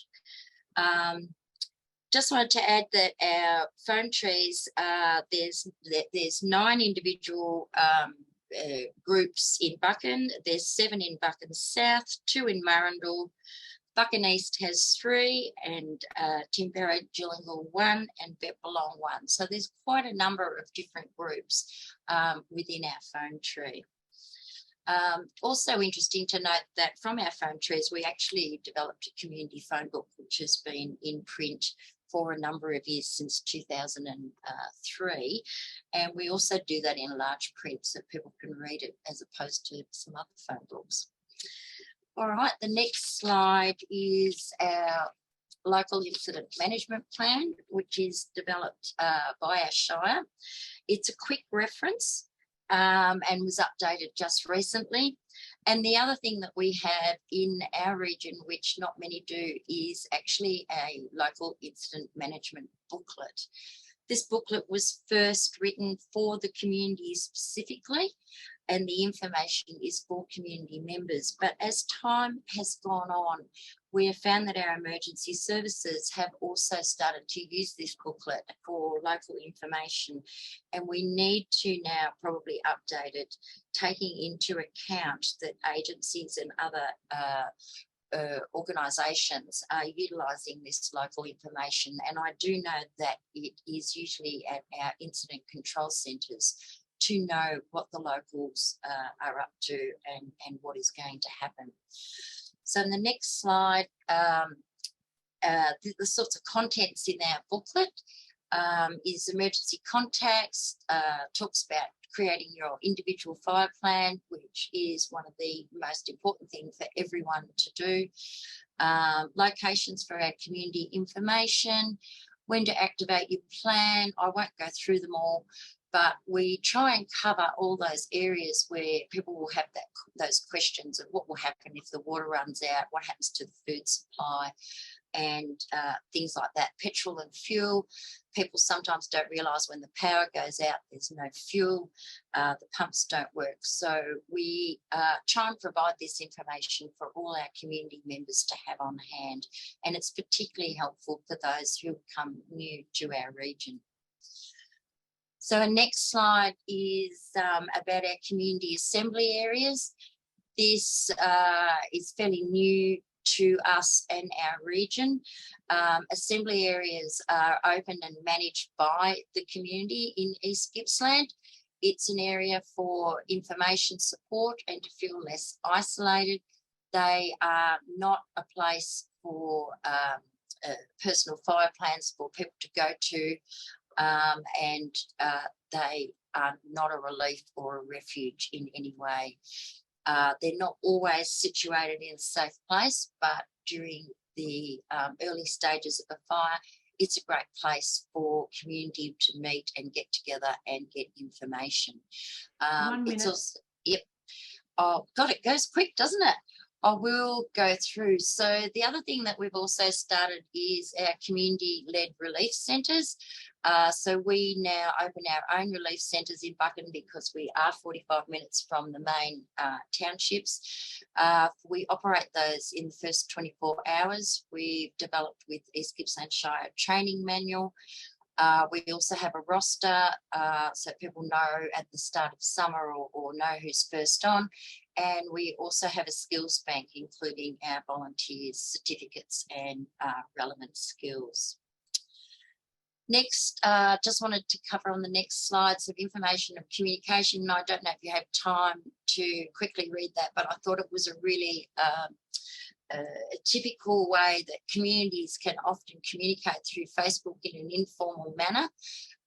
If you read through that, you know, you can see someone from Lakes Entrance is providing us with some weather information from half an hour away.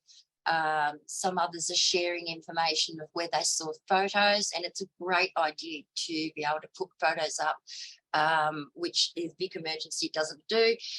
It gives people a really good indication of what's happening and where to get information. The next thing we often do is we work with our emergency services and do community preparedness meetings, usually on an annual basis.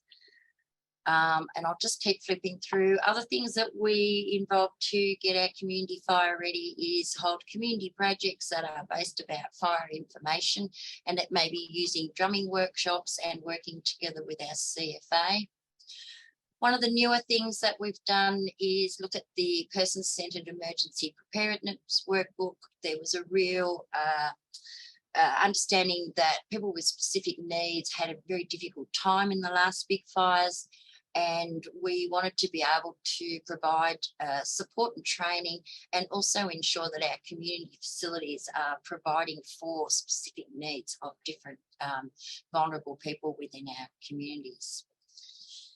In 2014-15, we did a building resilience project with the whole of East Gippsland and the other neighbourhood houses in our area to share our skills and knowledge.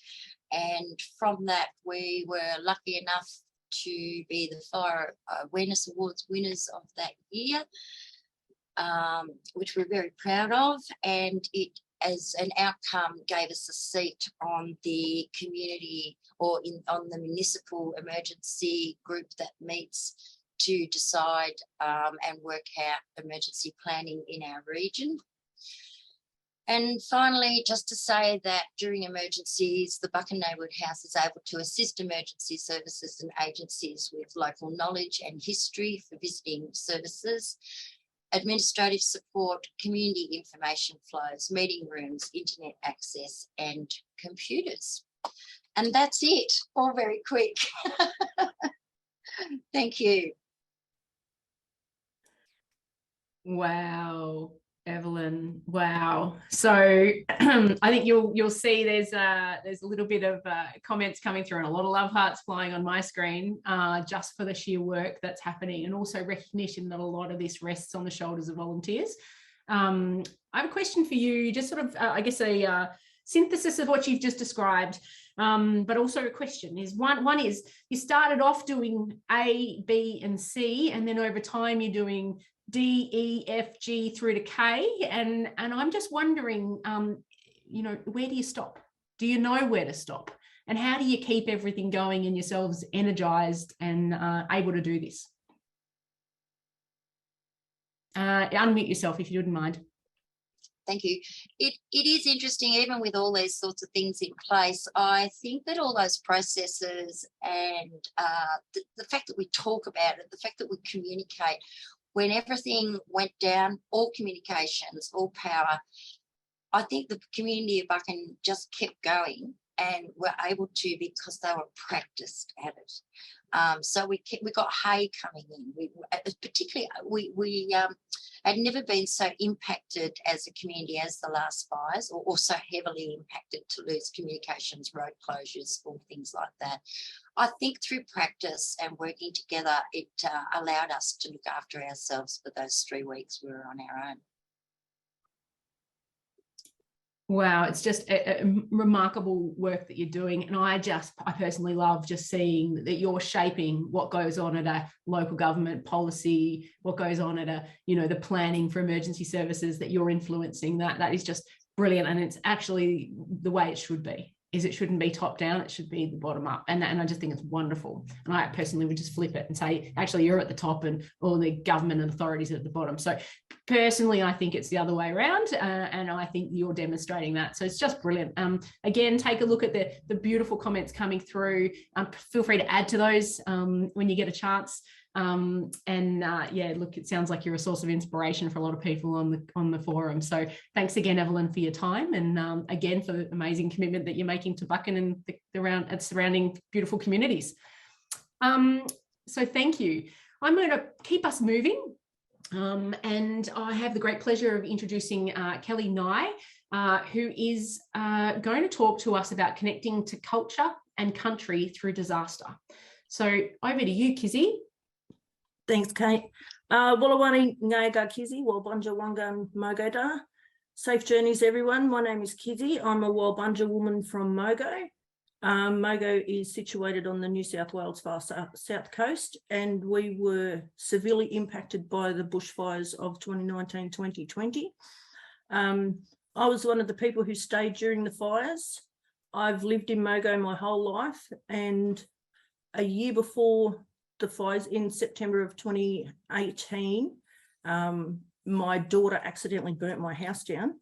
I was not home at the time, and when I returned home, there were about 40 to 50 people in my yard with hoses and buckets of water trying to extinguish the fire that had engulfed my house. My parents bought our house when it was a very difficult time for Aboriginal people to own homes. So that's pretty much how I ended up in the middle of a catastrophic bushfire. About 20 people around my community stayed during the fires, and we talked to each other over the fences and just communicated with each other as to what was going on around the place, and managed to save our homes. Even though our neighbours' houses burnt down, we couldn't really do much for them. Yeah, so it was pretty harrowing experience.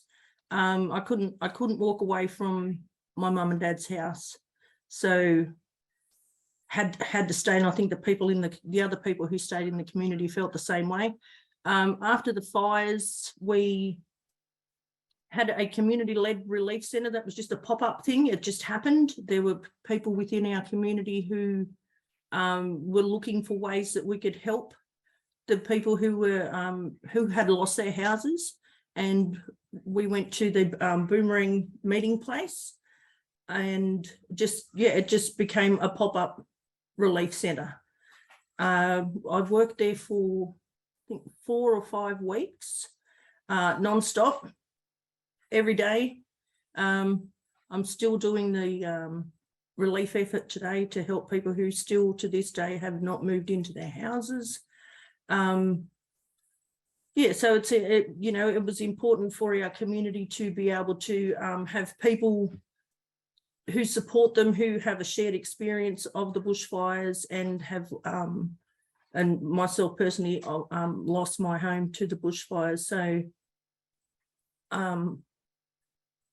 the people outside the community came in as well and helped, which was very helpful. We had medical people come in, and the people helping with food, clothing, camping equipment, just to help within the community.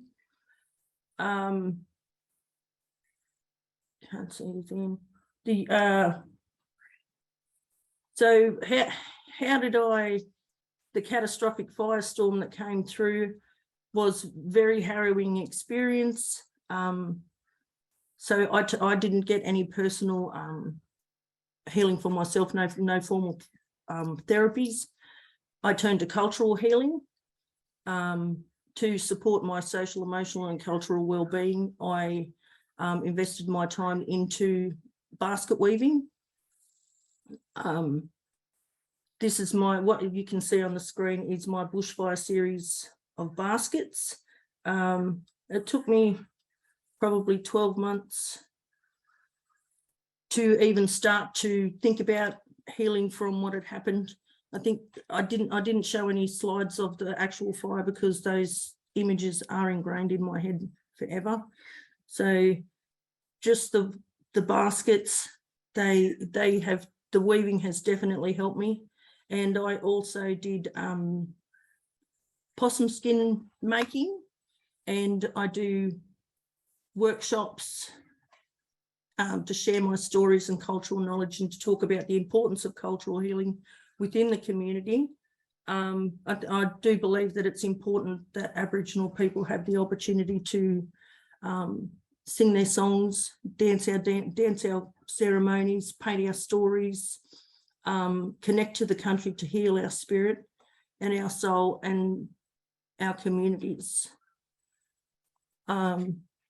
So yeah, I've worked a lot on social, emotional, cultural well-being for myself and the community. I do workshops in schools and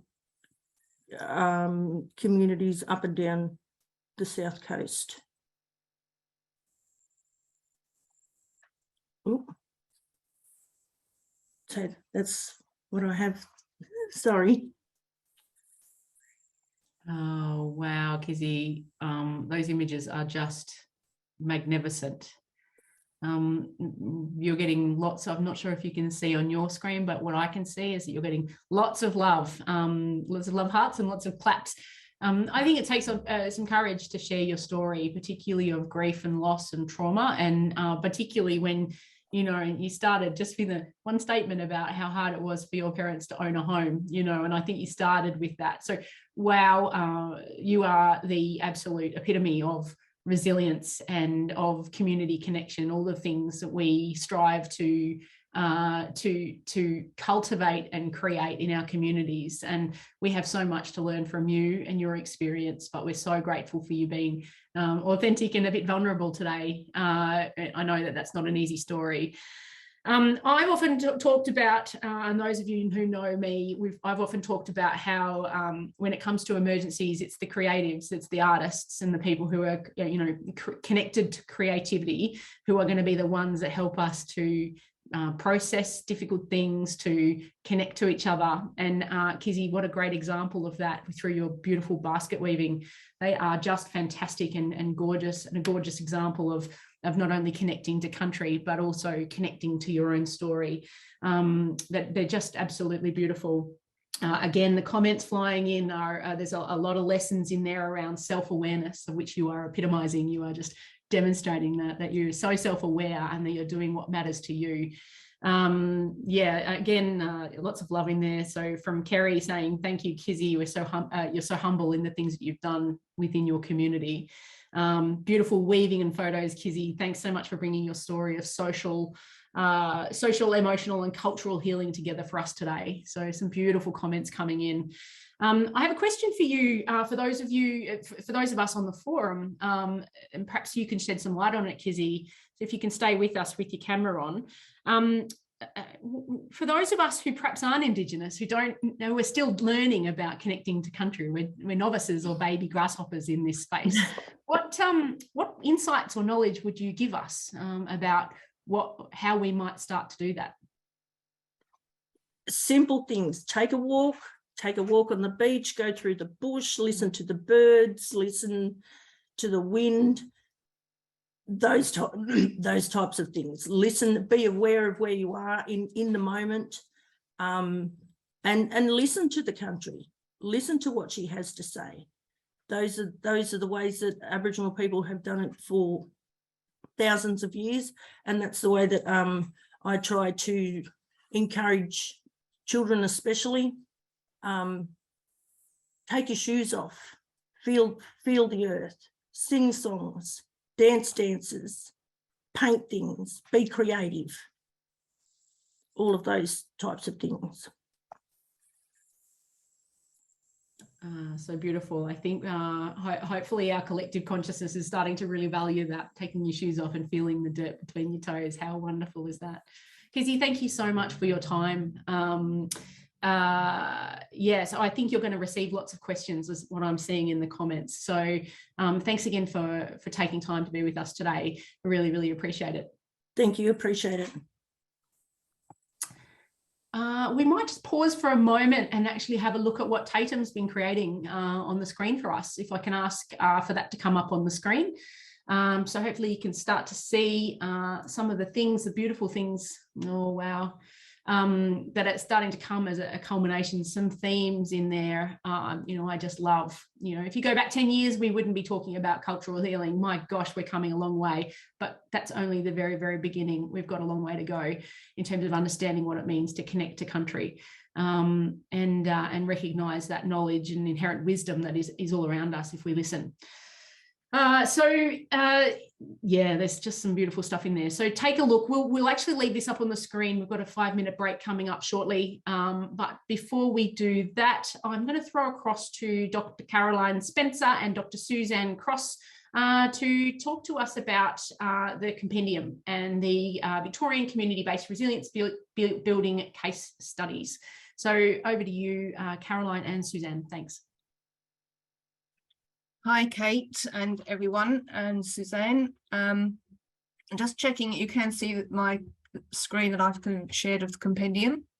We can see your screen. Thank you, Caroline. Awesome. Okay, well, just a little quick promotion for our compendium. But firstly, I'd really like to acknowledge all of the EOIs that we've received today, or for today's forums. I have to say, I'm always utterly astonished about the quality and the creativity that exists within our communities and the enormous effort that a few actually undertake for so many. Many of you know that my personal ambition is actually to see the connected and cohesive communities before an event through strong place-based activities. Over the years, what we have learned from these community-based forums has been the need to actually create a platform to share such wonderful community resilience initiatives. A long time ago, I think about 2015, we learned that participants were cross because they were unaware of all this energetic activity which they could have learned from.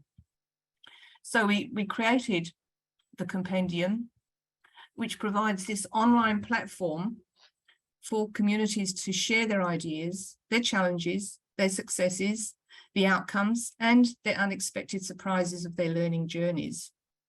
Importantly, I'll just show the actual compendium. That might actually help. That's how you get to it. Compendium, view compendium. That's it. So that's actually the compendium. So you can see the online activities. So what this really does is provides a resource for communities to share in a way that others can share, so as to avoid what we saw duplication. It can preserve precious resources that the community really has, and it also enables communities to learn from the challenges that other communities have experienced. So for the people who are coming from interstate, for many years we've actually wanted to go national. We've always focused on Victoria, but now with our partnership with Fire to Flourish, that we have a desire for this to go national, and I think that's going to become a reality. So all the EOIs that are in the forum today have the opportunity to make a submission to the compendium. For you to see how that can happen, I will pass over to Suzanne, but just this is what it can look like. These are some of the presentations that have been submitted online and also been in the compendium, in the forum for over many years. So I'll leave that for you to have a look at. I can put that link in the chat so you can have a look at that. But I'll pass over to Suzanne, who can tell you about the help that she can provide people who want to turn their submission to that, or today's submissions, into something that can go into the compendium. So I'll pass over to you, Suzanne. Thanks, Caroline. Yes, as Caroline mentioned, there is a link there that gives the details of the criteria of a submission.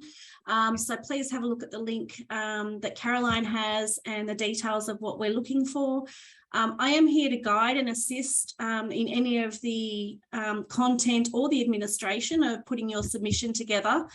What I would like to just flag with everybody is commonly we hear that they don't think their project is at the level or important enough for them to actually put their submission in. We encourage great and small. We believe that together we can share knowledge between communities, and that in itself is invaluable. I'd also like to flag quickly that a lot of the information that we are requiring in your submissions, most projects have it in one form or another already existing within your project documents.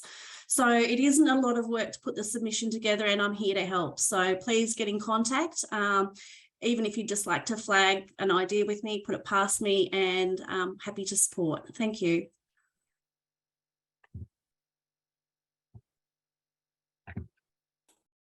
Thank you so much to you, Caroline and Suzanne, for that. It's just tremendous to see those resources available to everybody, and it's just brilliant to see that they're all online and people can download them at their leisure. So absolutely brilliant. Now we have approached our break time. I'm going to suggest we take probably about an 8-minute break, so you can go and grab a cup of tea or do whatever it is you need to do in that time. I'm going to ask that you come back shortly before 11:05, and we'll commence at 11:05 sharp. So we'll leave the showcase from just the most recent session from Tatum's work up on the screen, so that you can have a bit of a read through that if you're still sitting at your computer.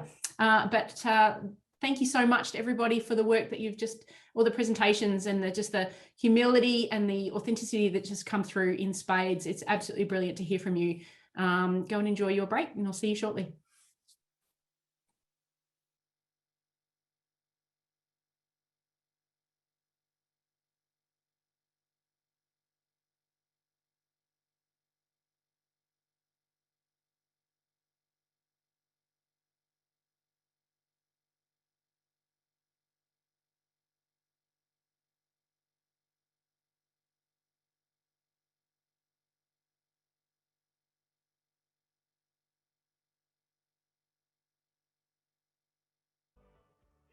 Welcome back, everybody. I personally enjoyed that beautiful music and an opportunity to have a look through that Tatum's gorgeous pictures, and just sort of picking up all those themes and trends coming out of the session this morning, where we heard about community-led resilient stories and current practices.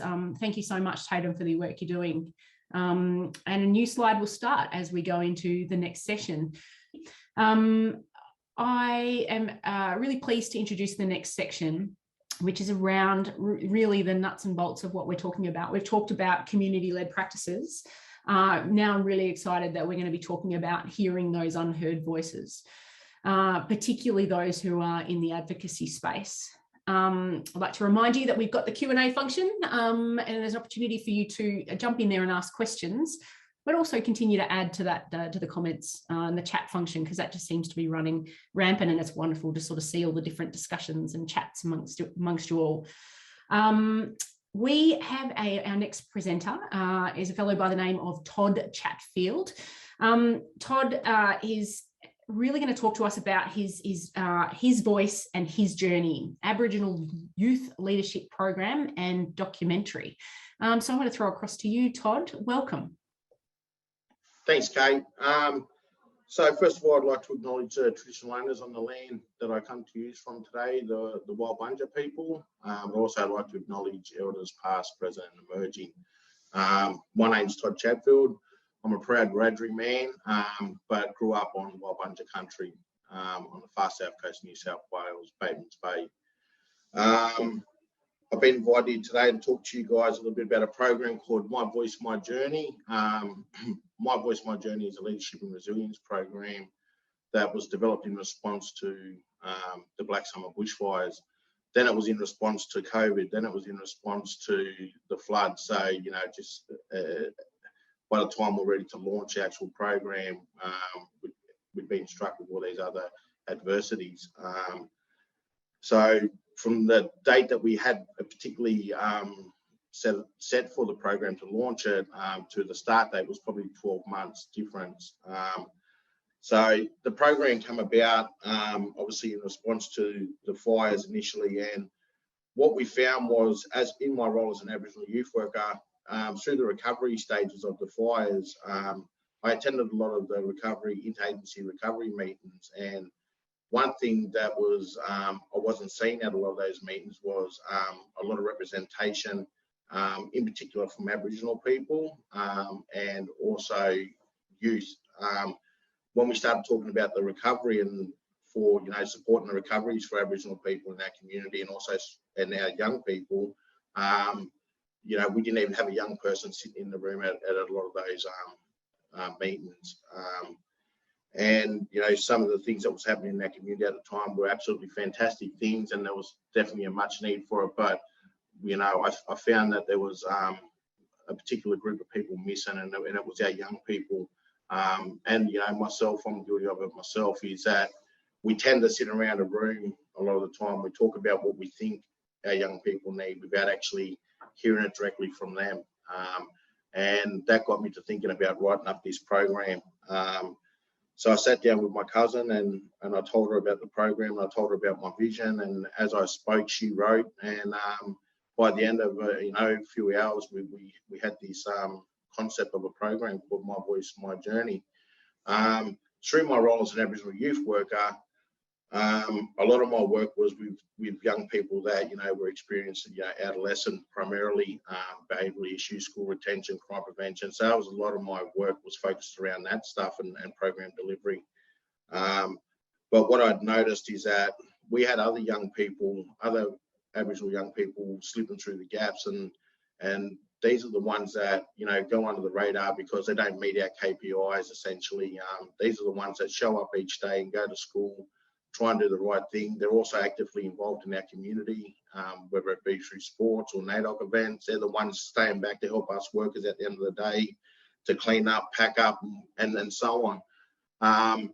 And, you know, I thought if we can get this program up and running, they're the kids that I'd like to target for this one. Not because the other group of particular kids don't need it.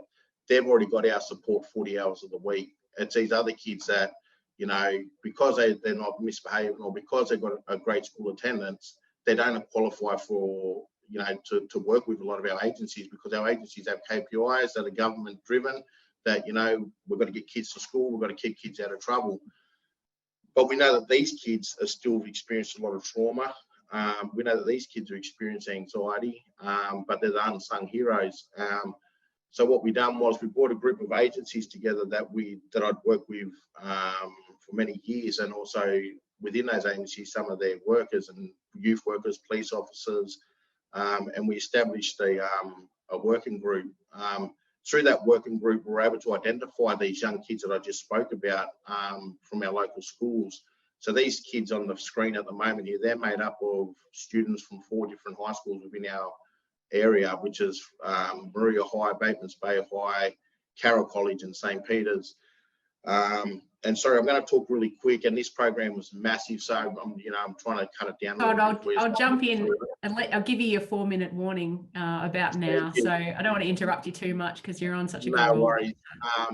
And so we identified the students, we brought the students together, we spoke to we consulted with their parents, we consulted with community, and we consulted with the schools. The schools were so happy to have a program like this offered to their students, and in particular, this particular group of students, so that, as they also thought that there was definitely a need to start putting some wraparound support around these kids and capturing some of their stories.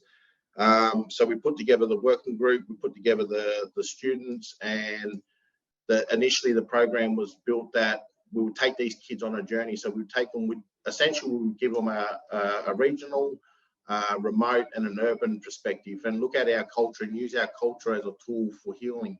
Aboriginal people are one of the most resilient people in the world, and we wanted to really zone in on that, and we wanted to give these kids the experiences, but not just hear it from this country. We wanted to take them to all different countries. So we did that, and we started our trip off up in the Snowy Mountains. We went from the Snowy Mountains out to, and these were all week-long trips. Obviously, we'd come back, the kids would go back to school, and we'd engage with them on a weekly basis.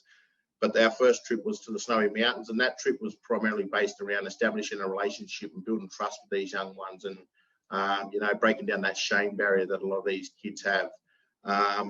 And that was essentially the first part of the project.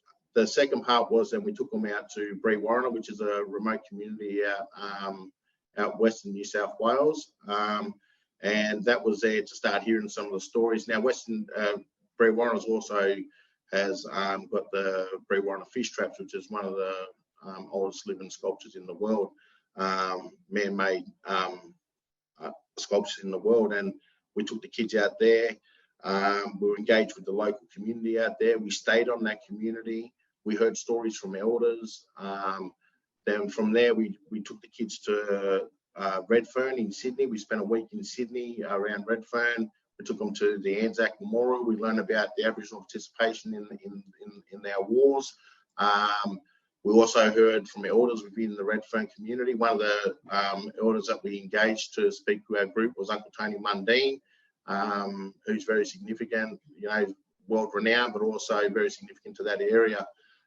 We then made our way back to Yuin country, Wabunja country, and we spent a week visiting these a lot of significant sites down here. Throughout the thing, our kids participated in media workshops.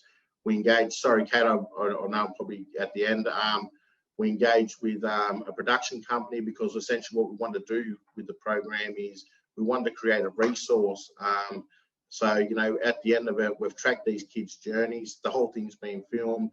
And that's something for our young people that's involved in the program to look back on. But it's also a future resource when other communities might be experiencing, you know, a recovery stage and they want to see how we down here on the South Coast, we work with our young people. So, you know, this 20-minute documentary that we've created, we've ended up with 60 hours of footage, and there's interviews, reflections, group.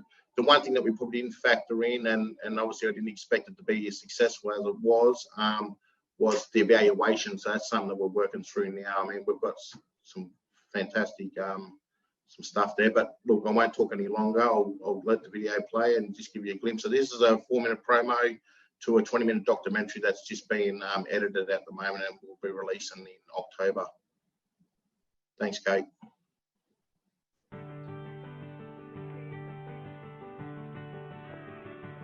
Hi, I'm Rihanna Briley. I'm 15 years old and I'm from Muir, which is Yuin country. My name is Shayla Morton-Stewart and I am 17 years old. My name's Rawdon Leon. I go to Muir High and I'm 15 years old. So the idea of the program is to empower our young people, and the way we want to do that is through our culture. A lot of us, and myself included, you know, it's culture, something that our schools don't do a lot of.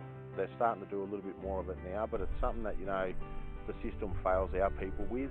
So just on behalf of the My Voice, My Journey crew, I'd like to present you with this artwork.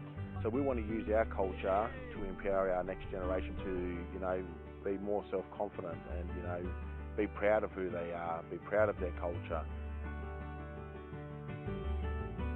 We're also using media as a tool for this program as well, because, you know, media is a way to give these young people a platform for their voices to be heard. Where were you born? Where do you come from? Oh, I was born in Muir. This is an opportunity for these young ones to start telling us what they'd like to see for now and for the future. Oh. Wow. I thought maybe do something more active that can actually help people as well. Zam is a great way of doing that.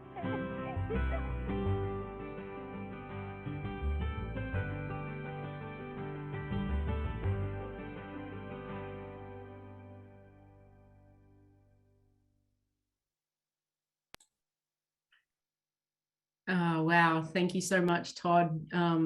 That's just remarkable work, and maybe you're speaking to my inner youth worker when you're doing that kind of work, but that's the future. The future of all of us is in your hands and in the hands of those young people. So thank you so much. That is just beautiful. I'm pretty sure, looking at all of the responses coming through, that there's probably not a dry eye in the house as well.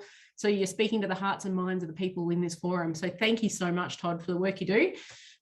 Say a big thanks to those young fellas as well, and give them the courage that we're right behind them in the work that they're doing. So thank you so much, Todd.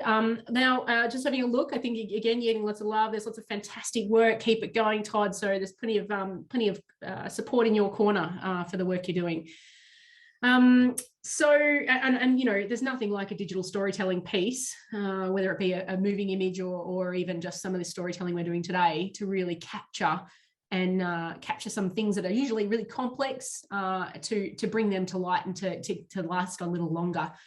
Some of the things I captured as part of what you're talking about, Todd, is that actually we're just scratching the surface. Even just 10 minutes of talking for each of you is nowhere near enough time to be able to represent the depth of work and the complexity of the work that you're doing. If we're scratching the surface, what we know and what's becoming really clear for me is what's below that is knowledge. It's really deep. There's knowledge, commitment, wisdom, experience, resources, and if we can connect to country as a big part of that, then I think we've got a good chance. Thanks again, Todd. Really appreciate your work. Our next person, our next presenter, we are really lucky. We're going to have Arfa Sarafaz and Randa Abboud presenting to us today on the Multicultural Resilience Program, and thanks to, I think, VCOS for making this possible as well. Page 17 of your handbook, if you want to play along at home.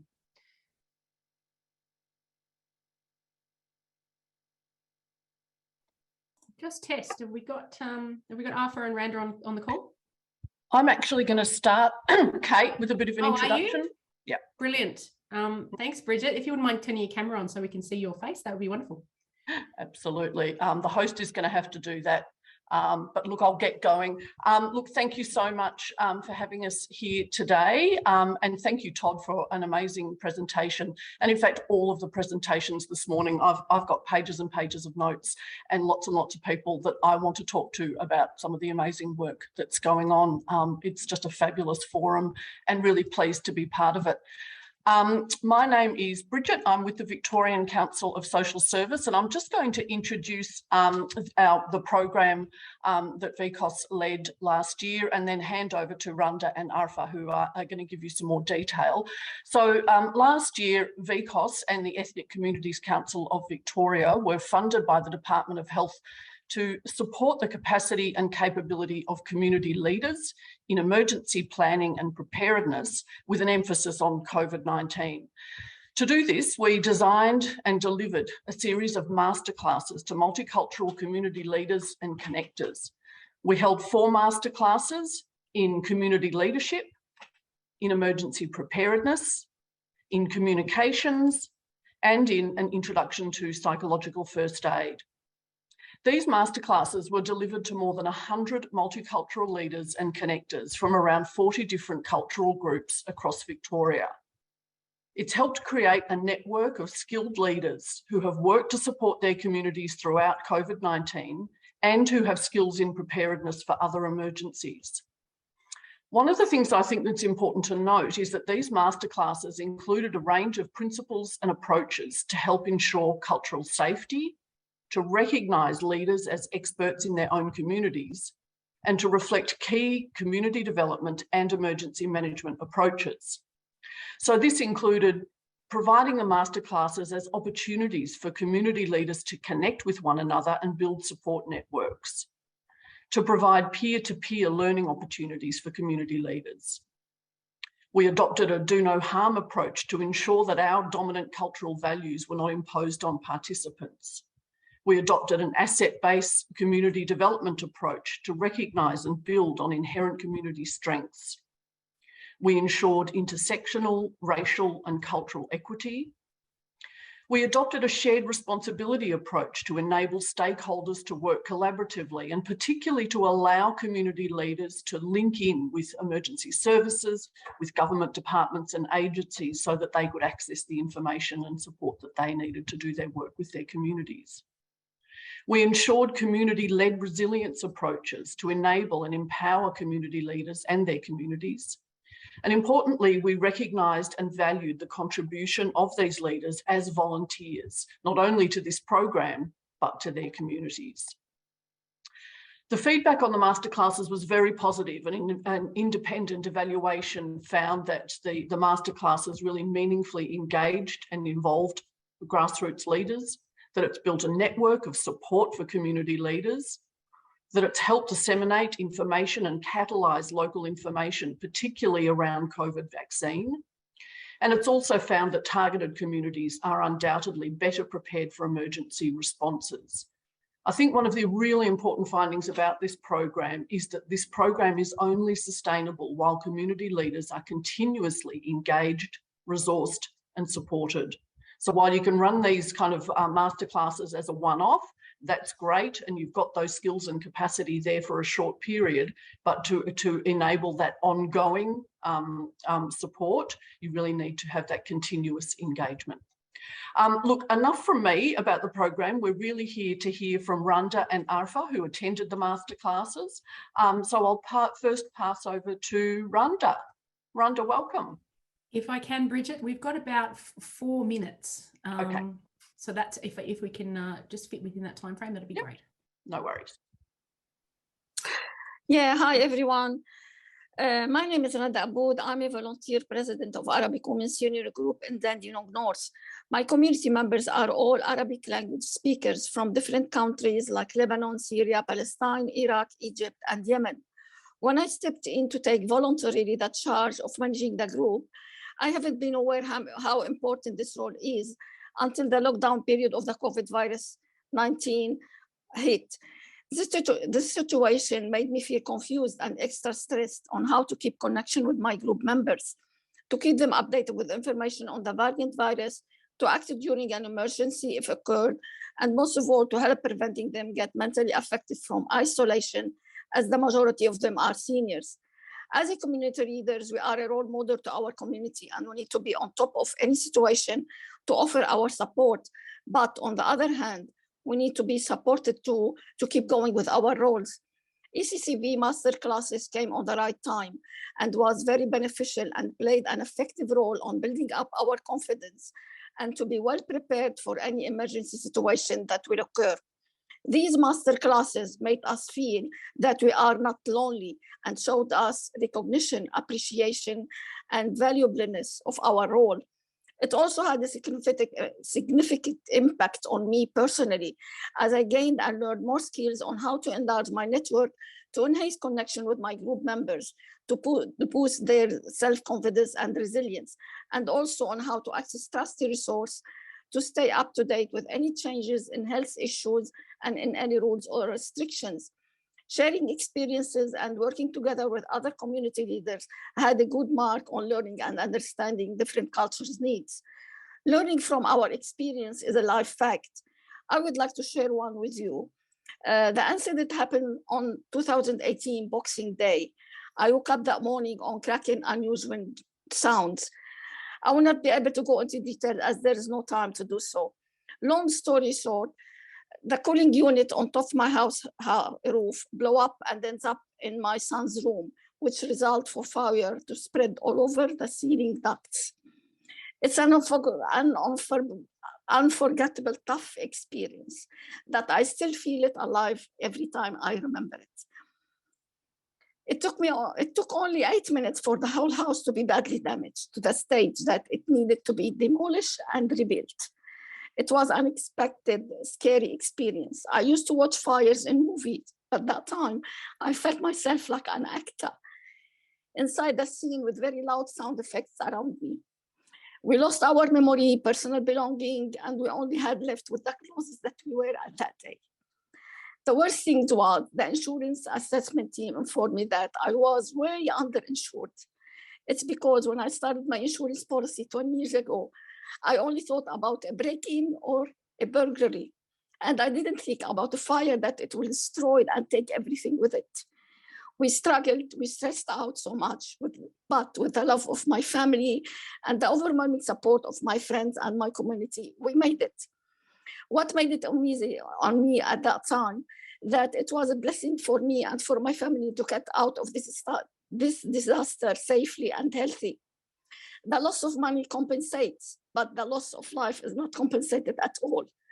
My experience was the alarm for my community and for everyone who heard about it to be always prepared in case of any emergency. And most important, to consider recalculating their sum insured of their building and contents policy. Thank you very much for giving me this opportunity to share my voice with you. Thank you so much, Randa, for sharing your very personal and traumatic story. We hope you're okay. I'll hand over to Arfa now.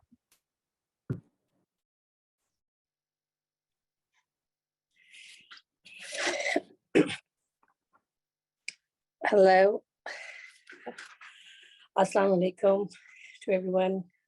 Good morning. And I would like to acknowledge the traditional owners of the land we all are meeting and pay my respect to past, present, and emerging. I'm here representing the United Muslim Sisters of Lateral Valley. I'm the president of the organization. I feel privileged to be one of the participants, one of the attendees of the master classes. And during those classes, there have been few learnings, and I know I've got a very little time, so I will keep myself very brief with few of my learnings. That immunodeficiency, the role of the multicultural communities, we have seen has been a really a useful one, and it was recognized, and they have worked and participated.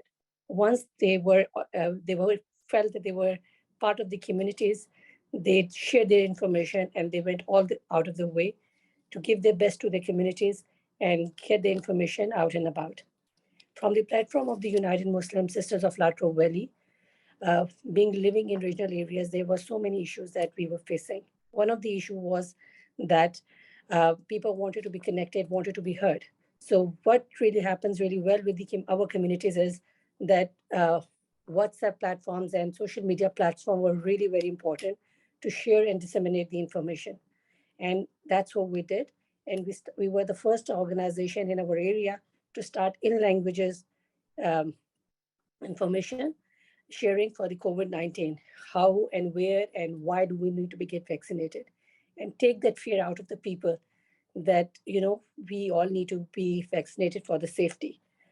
So we established those WhatsApp group, and they were really popular, and people came up with very personal questions to very genuine COVID questions, and we tried to help them out.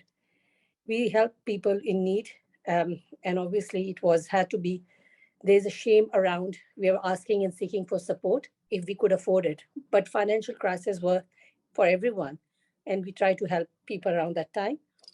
We also made a popular podcast, and the title was From Stories from the Heart, and people could share their experiences and speak about the learnings that they have learned in the disasters and management time. We know that all these community organizations have one thing in common. They might have different visions, missions, and everything, but one thing is really common with all of them, and that is the welfare and benefit of their community, which is the true essence of our community organizations. And for that, doing that, we need to collaborate and do a shared learning, because only the collaboration can work. We can't work in silos. If we collaborate and we work together with other organizations and government organizations, we can truly benefit the communities that we are working for.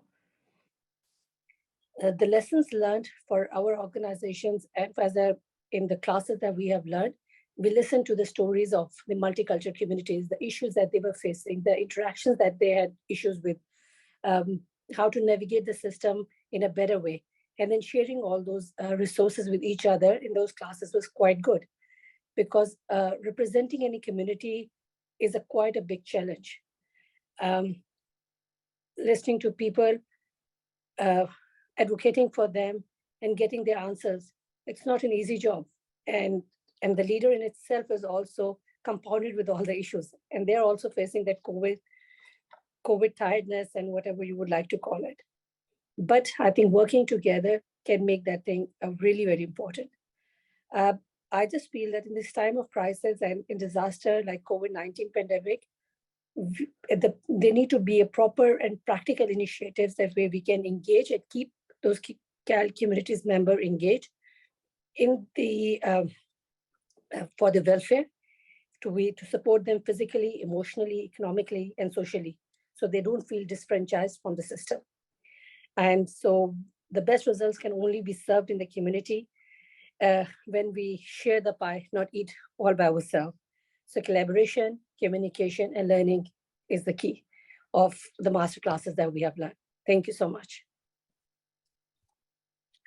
Thank you so much, Arfa, and what a great way to wrap up our presentation. And I think Arfa's comments really reflect everything that we've been hearing today. Thank you so much. Thank you.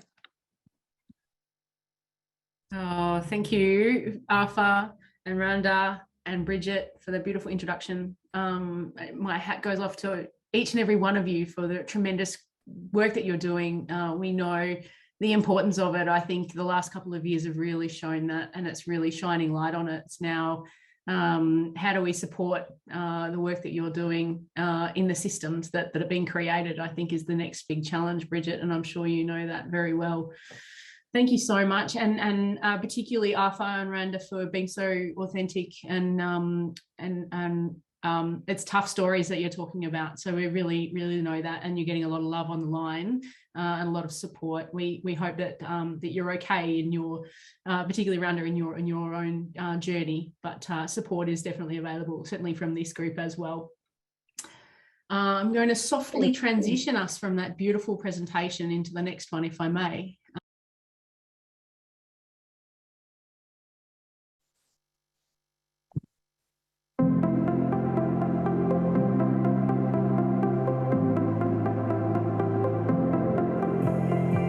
This is the Our Voice project, and I think that sums it up pretty well. It was basically about telling the community and telling the people that are in charge of the decision-making process in the community our voice and what we thought about the natural disasters. But I think that's what's so important about these events, that we are able to talk to people that are in those decision-making positions, and they can tell us how we can be involved, because we do want to. So the Our Voice program was set as a program to empower children and young people to be able to make a meaningful difference to the rehabilitation and the rebuilding of their communities post-recovery and disaster. So the bushfires were a really difficult time for children and young people, especially because there wasn't a lot of communication. And then following the fires came the floods, and all this was under the backdrop of COVID-19. So it was a cumulative disaster. So it was a lot for children and young people to take on. The Our Voice program, it really sets out to model what good and meaningful participation can look like, to bring together young people and key decision makers in really meaningful two-way learning. The majority of the community consultation that's happened around recovery has been with adults in the community, so the learning exchange, I think, is key to providing a platform for that conversation to happen, because without it, we're not really engaging with young people in any other way.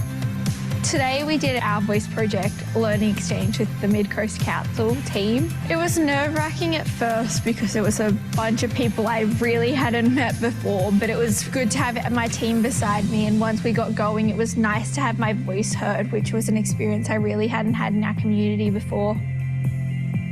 One thing I'm holding on to after the presentation today is I'm really inspired by the young people in our area. I think we've got some really strong leaders, and I feel like they had an amazing opportunity today to step up, and they did that. The audience and the people that we were presenting to were so engaging and so respectful and just so wonderful to speak to. They made this place like a conversation, and we were hoping for that, but when it came through, that was amazing. Having a voice means I get the opportunity to share my opinion in my community, which is very small, and it's very hard to have your voice heard, but when you do, I feel like it has a great impact.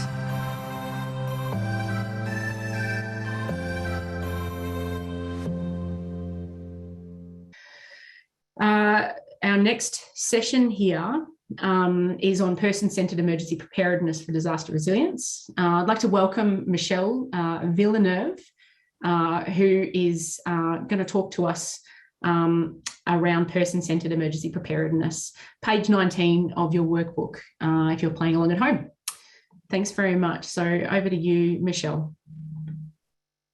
Thanks very much, Kate, and thanks to all of the poignant discussions. This is obviously a very difficult session to think about people who aren't heard in emergencies. And what maybe if I can offer, I can hope to share a bit of an uplifting story of our progress on inclusion of people with disability in disaster risk reduction. I'm just going to share my screen so that you can see some images to go along with the story I have to share. Disability discrimination is the single biggest barrier to the safety and well-being of people with disability when disasters strike. That's because they're overlooked, they're excluded, and too often an afterthought in our emergency management planning processes. I'd like you to meet Peter and Christy. Peter is a person with disability who is a peer leader, leading person-centered emergency preparedness in his community and beyond through peer mentoring and peer support. He spent a period of time learning about and developing his own person-centered emergency preparedness plan, and is now leading preparedness with other people, but also advocating with council for changes in their disaster management planning practices. Christy's an emergency manager from her local council. And in about 2019, when we started a project in Queensland communities, this council made a commitment to increase the inclusion of people with disability in disaster risk reduction and in their planning and preparedness processes. And Christy was charged with undertaking and leading that for council, a big task. This was Peter and Christy's first meeting. Christy approached the meeting with Peter by saying, Peter, I don't really want to waste your time. I understand that you're really busy as an advocate. I will go to, do my homework, consult with people, bring information forward. And then once I kind of have this armed with this information, then I'll come to you and to the your members in your peer support group, and we'll invite you to engage in that conversation. And Peter stopped Christy right there. And he said, this has to be nothing about us without us. And if we're going to do this, we need to do it together and through co-design. And this began a very beautiful relationship between Peter, Christy, and an expanded network of community, bringing the emergency sector together with people with disability in this local community to develop more inclusive planning practices. Now, how prepared are you for emergencies? We hear a lot about recovery, and we know that we need to take those learnings to think about our preparedness. And it's challenging for people with disability to think about how prepared we are for disasters, because our typical starting point in the emergency sector is to tell people about their disaster risks and say, here you go, now make a plan. That's insufficient for people with disability who have additional support needs that they have to plan for. And the idea of learning about your risk and suddenly being prepared can be overwhelming and confronting for people with extra support needs. Now, practically speaking, people with disability have additional support needs that they manage every day in often inaccessible environments, and they deal with uncertainty on a regular basis. So our person-centered emergency preparedness process recognizes the extra support needs that we all have and the additional support needs of people with disability and the people that support them in times of disaster. And it provides a framework to support that pre-planning and preparedness. Now, to take you back a little bit in time, in 2015, disability inclusive disaster risk reduction was not a part of Australia's disaster management lexicon. It really wasn't on the radar. We had 4 principles: accessibility, participation, collaboration, and non-discrimination. But there were really no tools for putting these principles into practice. 6 and 7 years later, we not only have the tools, but we have the rules. And these rules are now embedded in Australia's new National Disability Strategy requiring disability inclusive emergency planning. And they're embedded in legislative change under the Quality and Safeguarding Framework for anyone who is an NDIS participant to have emergency and disaster management planning as part of their plans. How did we get from an idea to legislative change? And I really appreciated Penny Barnes' keynote address this morning that really talked about this knowledge to action process. We have ourselves adapted the knowledge to action process by adding an appreciative inquiry set of action-oriented cycles to that inquiry, synthesis, and co-production process that happens in order to funnel and develop and tailor knowledge that can be used in communities. And we do this to co-produce tools that people can actually use to increase tailored preparedness planning. What does this actually look like in practice? It looks like this: bringing people who do not normally work together to have the hard conversations about the gaps that people with disability face in emergency situations. It looks like boldly confronting those gaps and taking care of each other's emotional well-being, because these conversations are really hard and the solutions are not yet there. It's about facilitating shared learning about the potential role and responsibilities that different stakeholders can take in this space. And that's pretty critical, considering Australia has a mantra, an emergency management strategy that hinges on shared responsibility, but not a lot of principles and actions on how to enact that. It also looks like sustaining that interaction over time. And key to our research and collaborations and partnerships with multiple stakeholders in the community is creating the opportunity to sustain that conversation and develop it over time. And so we've done so in different communities and practice contexts with stakeholders at all levels, from the grassroots of community development all the way through to the highest levels of decision making, and across the very disaster risk experiences that we've all been facing in very recent years. Now, DIDR requires cross-sector collaboration. So we required an interdisciplinary space for the tools that we build. So you can find them here on Collaborating for Inclusion, and look there for not only the person-centered emergency preparedness framework, but a number of tools that we've been working on together. We see this and view this as a site in motion, and we update those resources as we make improvements, but because they're constantly going through an iterative cycle of testing them, trialing them, and improving them from the lived experiences of people who use them. Now, just to tell you two stories and maybe close with some three key learnings I think that we've had over the last 7 years of this work. On our PCEP journey, person-centered emergency preparedness, we actually created a problem in 2015 when we started bringing these stakeholders together in New South Wales to have these conversations about disability inclusion in emergency planning and disaster recovery. We worked together to build and turn those DIDR principles into actionable oriented actionable nuggets really was the mantra we were using, so that there were things that councils and local emergency managers could do. But we created a problem because one of our recommendations was that people with disability needed tools where they could learn about their disaster risks and tailor preparedness to their support needs and situation. And that was a problem because those tools did not exist.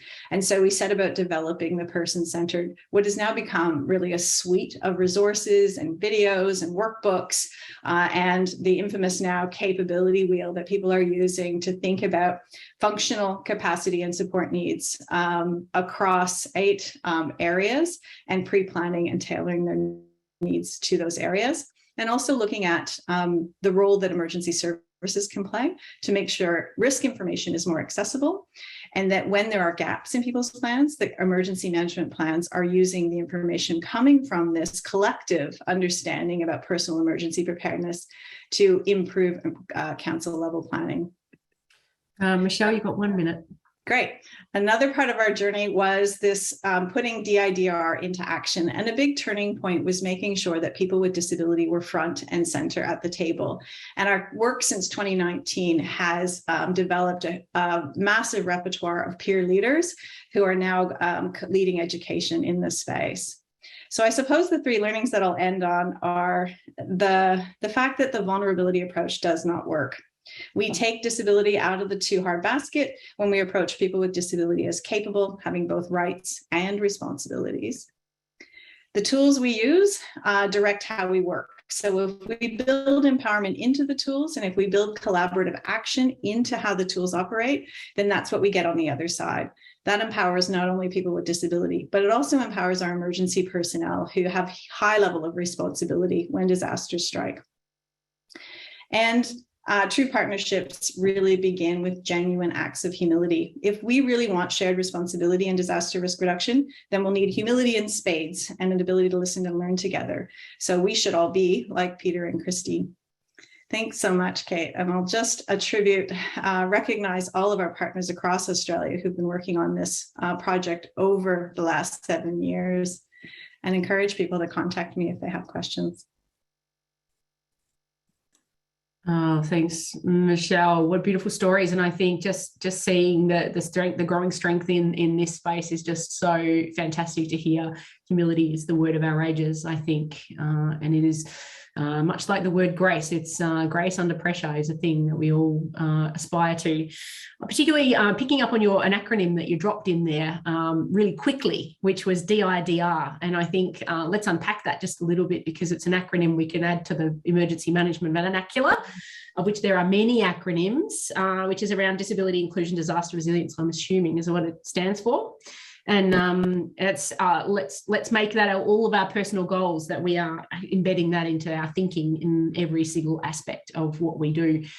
Thanks so much. Your valuable insights, Michelle, are really welcome. There's lots of questions coming in around how to do this in emergency relief. And, you know, it's spanning not only young people through to older people, but also, you know, people with all abilities. And I think this is a thing, an aspect of emergency thinking that is growing in strength, and that's just really great to bring your voice to the table. So thank you so much, Michelle, for your time and energy. Jump in and have a look at those questions, and please respond if you have any answers to some of the questions that are coming up. I will. Thank you. My pleasure. I'm echoing Arfa's point. Michelle, great work. Absolutely couldn't agree more. Keeping us moving, our next session is with Rebekah Baynard-Smith, and she's going to talk to us about getting techie and getting ready, and hopefully those two things coming together. So hopefully we've got you, Rebekah. Jump on board, and again, for those of you playing at home, it's page 19 of your guidebook. Thanks, Kate. Hi, everyone. My name is Becca, and it's a pleasure to be presenting to you today about Get Techie, Get Ready. I might just wait for the slides to come up. Awesome, thank you. So I'm joining you today from the land of the Burkle people of the Gunai Nation, which is central Gippsland, Victoria. By way of background, so I'm one of 9 facilitators for the community-based bushfire management program, which works with 20 communities around Victoria, supporting them in their community-led risk reduction and preparedness. And it's through this work with one of my focus communities that Get Techie, Get Ready came to life. In early 2021, I did a survey with Burkle, which was one of my focus communities at the time, just to pulse check a bit about what some of the outstanding concerns were there, having been part of the CVBM program for over 2 years. And it came to light through the survey and conversations with community leaders that people were starting to get a little bit concerned about a certain demographic of their community, namely older and or vulnerable people who were struggling to keep up with some of the technology and skills required to be prepared for emergencies. And whilst this covered a little bit of factors to do with physical requirements to manage properties and having reliable transport options and the like, it also highlighted their confidence using apps such as the Vic Emergency app and the Bureau of Meteorology app. And we know that technology, we'll just stay on that first slide, thank you. We know that technology is becoming an increasingly integral part of daily life. And researchers have coined the term tele-everything to describe the relationship that we'll have with technology by as soon as 2025. And in the emergency management sector, many of the expectations placed on community members assumes not only access to this technology and apps, but also a competency in using them effectively. And we know that this isn't always the case on the ground. A recent policy brief by the University of Melbourne suggested that governments should be looking to lift the digital and data capability of communities in the context of disasters, particularly to improve the two-way information sharing between community and agency in disaster responses. And in Victoria, it seemed that there was an absence of established programs designed to empower people in this space. So after the survey, together with the Neighbourhood House in Burkle, we thought about a way of getting some of these people together and practically supporting them to become more tech savvy with a focus on apps that can support people before, during, and after emergencies.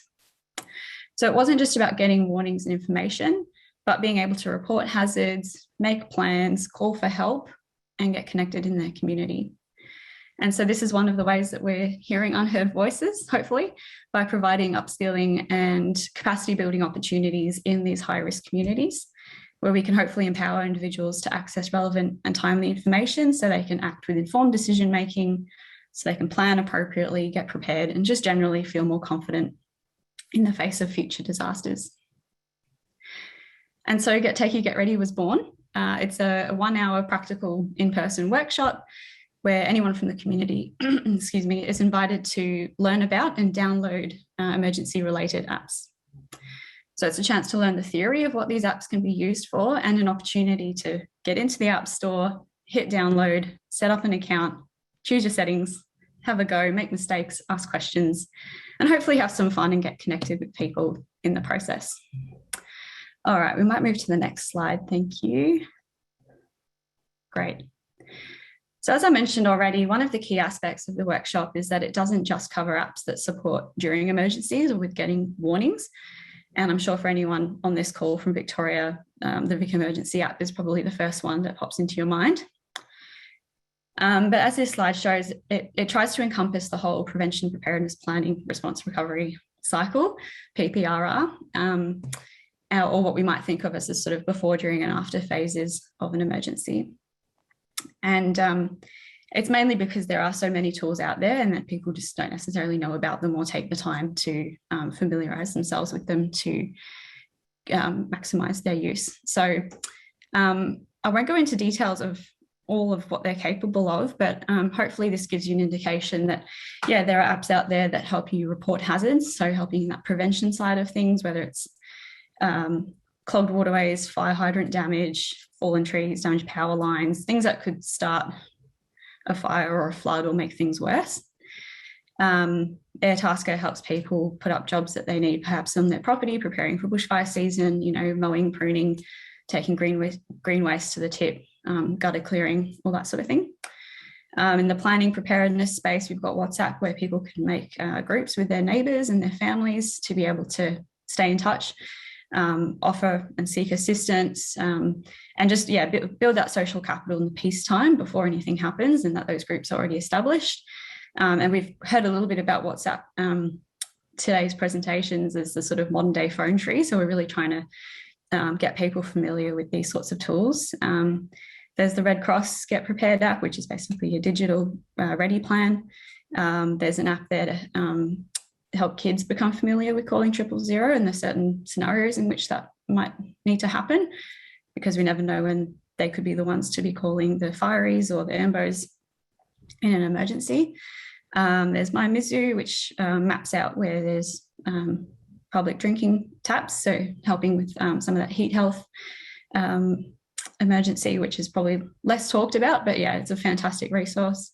We've obviously got the Vic Emergency app, Bureau of Meteorology, Emergency Plus, which is awesome for its ability to locate you by a 3x3 square metre pin when you're calling any of the emergency numbers. We've got ABC Listen, promoting people having a suite of tools to be able to access information, so not just the Vic Emergency or Facebook, but listening to the radio without having to have a wind up or a battery radio on hand. We've got Vic Roads there, Vic Traffic, knowing perhaps where there have been landslides or road closures, and if you're planning your evacuation routes and that sort of thing.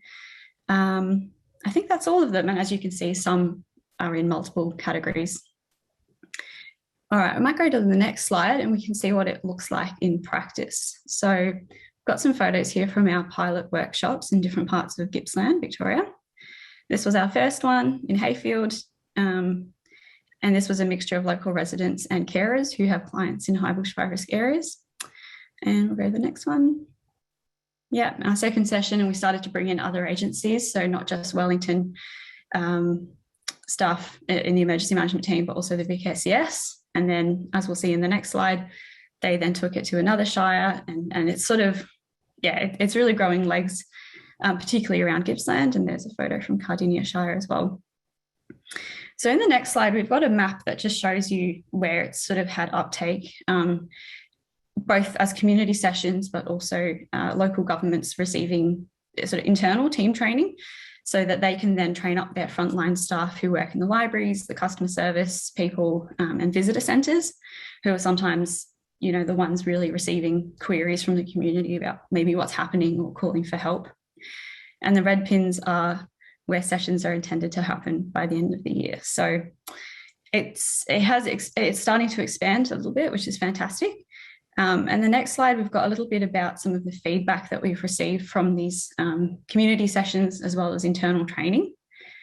And for me, I think what stands out is that what's covered in the 1 hour is about the right sort of amount of information.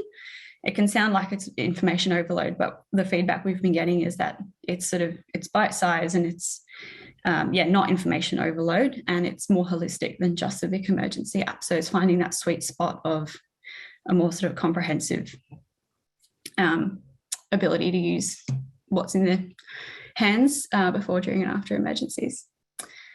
If we can go to the next slide, that would be great. Thank you. So although our population sample has been limited to just these pilot sessions and a few internal sort of council sessions, we have been able to calculate that around 95% of participants have felt a boost in their confidence using their smartphone or their tablet to help them prepare for and be warned of emergencies. So that's pretty encouraging. And it's also prompted almost all participants to go home and talk about emergencies more with their family and friends, essentially showing them what they've learned and helping them do the same. And some of the apps actually require you to sit down with your family and your network and actually plan. So hopefully, it continues the conversation beyond just that 1 hour. And another highlight, I think for me it's been a highlight, is seeing councils use the material internally for their own municipal emergency planning. So in the case of Cardinia Shire Council in southeast Melbourne, they're actually starting to use the citizen mapping tool of MyMizu, which I mentioned maps the hydration stations or the drink taps, and they're mapping those around their shire, and that will not only help identify areas that are lacking this, but also it'll form part of their Survive the Heat campaign in periods of extreme heat, which for us in this sector, you might know that, extreme heat is the biggest killer among all the natural hazards. So just to the last slide to finish up.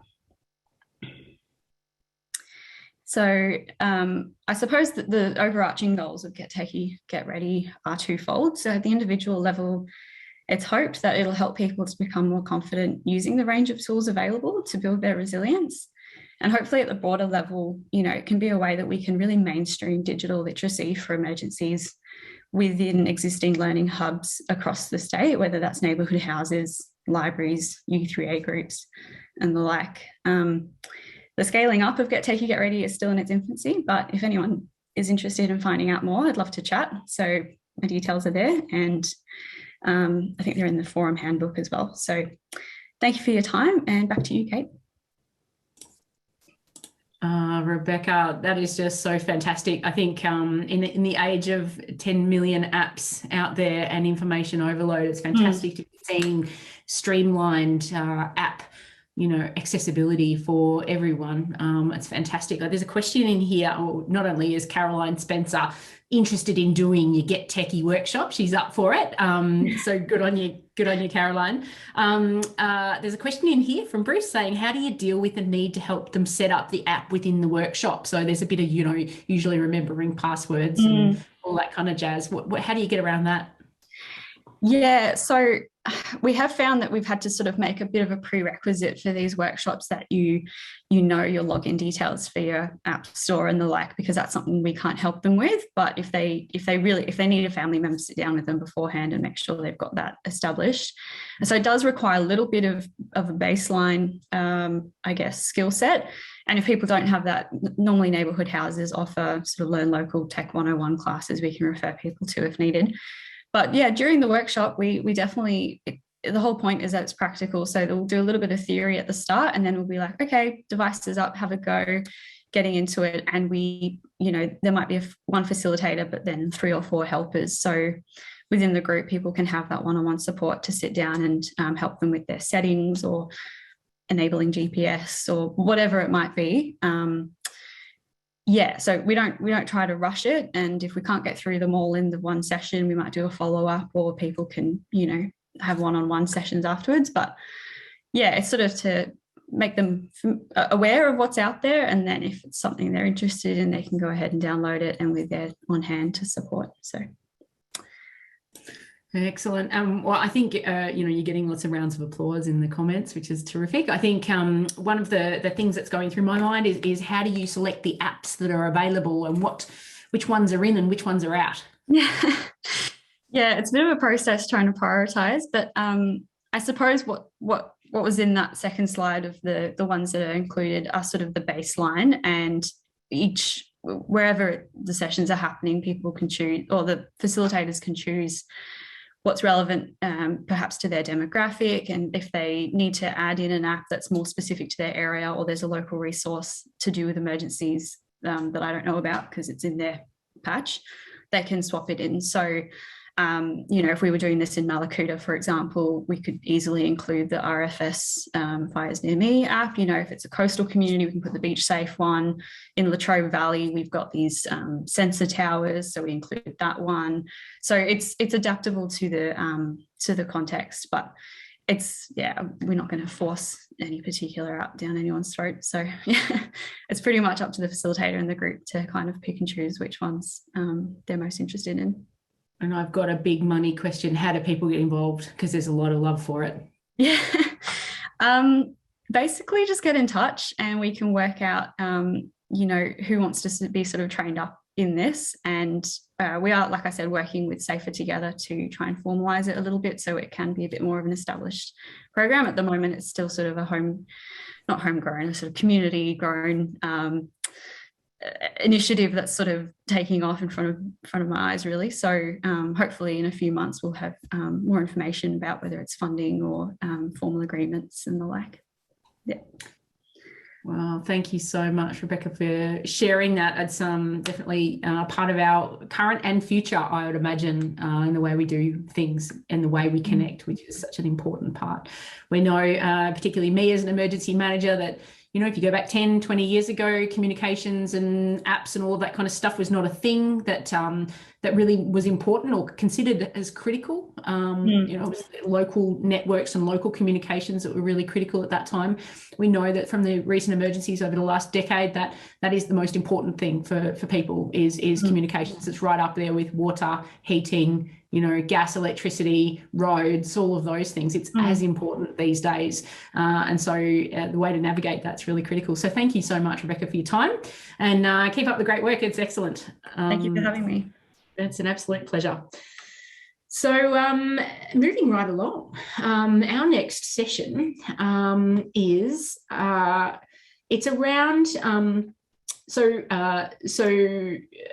it's about, well, if we stay with the concept of future and reimagining our future, what we want to do is, whilst we've looked at a lot of today has been about what is often not working or what's not good enough, and we know that there's plenty of room for improvement in the work that we do or the ways we do things. There's been some amazing success stories in, you know, at a community level. I think it's an opportunity for us to actually hear from things that are working well as well. So our next conversation is with Sue Lennox and Anton Judovolkis. Welcome, guys. We are hearing about fostering, reimagining our future through fostering regional resilience through community-driven change. So over to you guys, Sue and Anton. Thank you very much. Just waiting for Sue to come on. There we go. I wasn't I was muted. Sorry, everyone. Wonderful to be here. It's been a very rich morning, and I'll just get our screen sharing working, and we'll be in business. There we go. Okay. So we'd like to begin by acknowledging that we are, you know, on the traditional lands of the Gumbaynggirr people up here in Bellingen, and give our respect to traditional custodians from throughout the country, and to all elders past, present and emerging, and to all First Nations people that are present with us today. And our focus is on community-driven change, being informed, involved and interconnected. I'm just going to get the click. That one, oh, went too fast. So Ausgreen is a charity that was established in 1992. It's Bellingen-based social enterprise, and we're working nationally in Australia, but also in South Asia, Latin America, East Timor and Africa. And over the last 30 years, we've worked in over 1,600 communities. And our approach is focused on enabling communities, enabling people to innovate their own solutions to what's going on. We do a lot of citizen science, so actually getting people looking at the environment themselves. and then focus on this change process of transformative leadership and community development. And it grew out of the work that I was doing as a teacher, a science teacher in Sydney, which led to, after a major pollution event, us getting the young people there, taking action to create change in their community. And we realised what an incredibly powerful group of educators young people can be. And that program led us to be invited to India and to support the Clean Ganges campaign. And in January 92, I found myself on the banks of the River Ganges, having never travelled outside Australia before. And that was a completely life-changing experience that led to the establishment of Ausgreen. So we want to talk about 3 of our programs. And the first one is about the Resilience Communities program. And the thing about the Resilience Communities program is that we are training local volunteers to conduct this program in their own area. And those volunteers, you know, they're the ones that show up when the invitation is put out there to work, to bring their community together, to look at the big challenges that we face and to work out what they can do to create change. And we have a combination of formal workshops, and then out of that, a whole lot of actions emerge. And usually those actions will begin with, you know, real skills-based practical experiences to get themselves going. And an example of this would be during the water module that we were working on, there was a lot of concern around the impact of drought, but also, you know, what we can do better.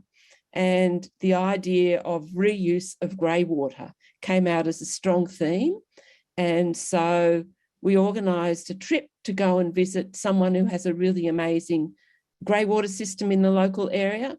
And one of the things that I love about this as an action is that it hits a sweet spot of preventing material, you know, preventing pollution going into the local river. It builds drought resilience by reusing the grey water on site. It builds food resilience by building, you know, like for me, it's using my grey water to water my citrus trees.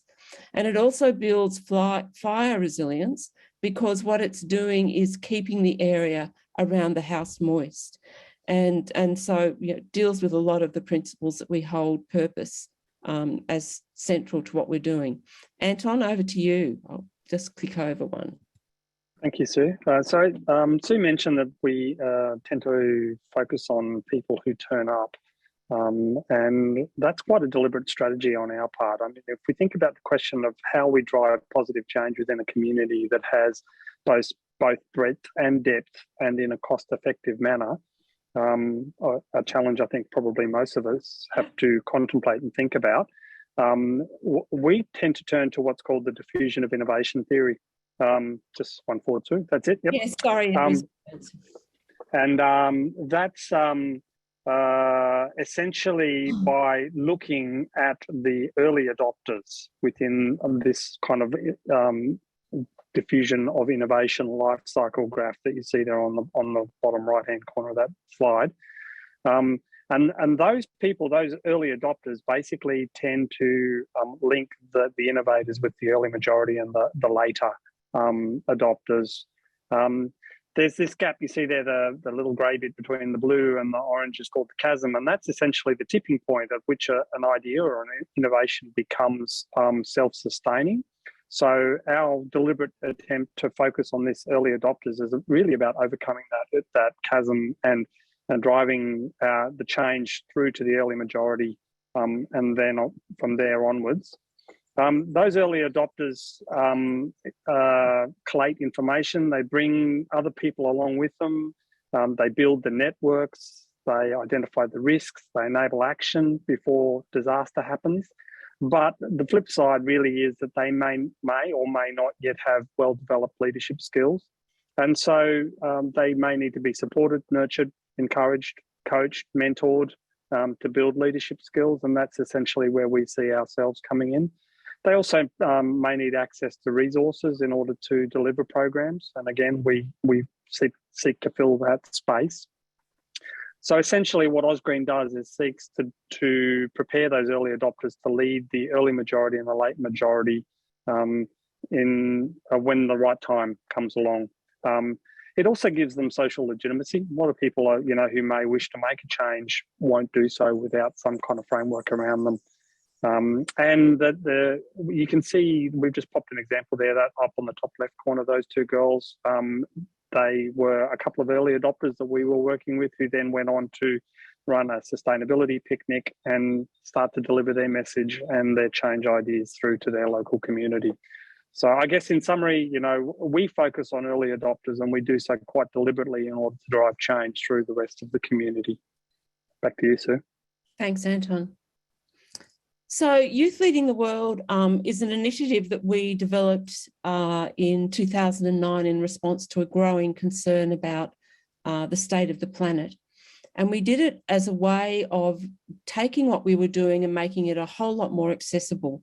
And our focus shifted to training local facilitators to run this program in their own local area.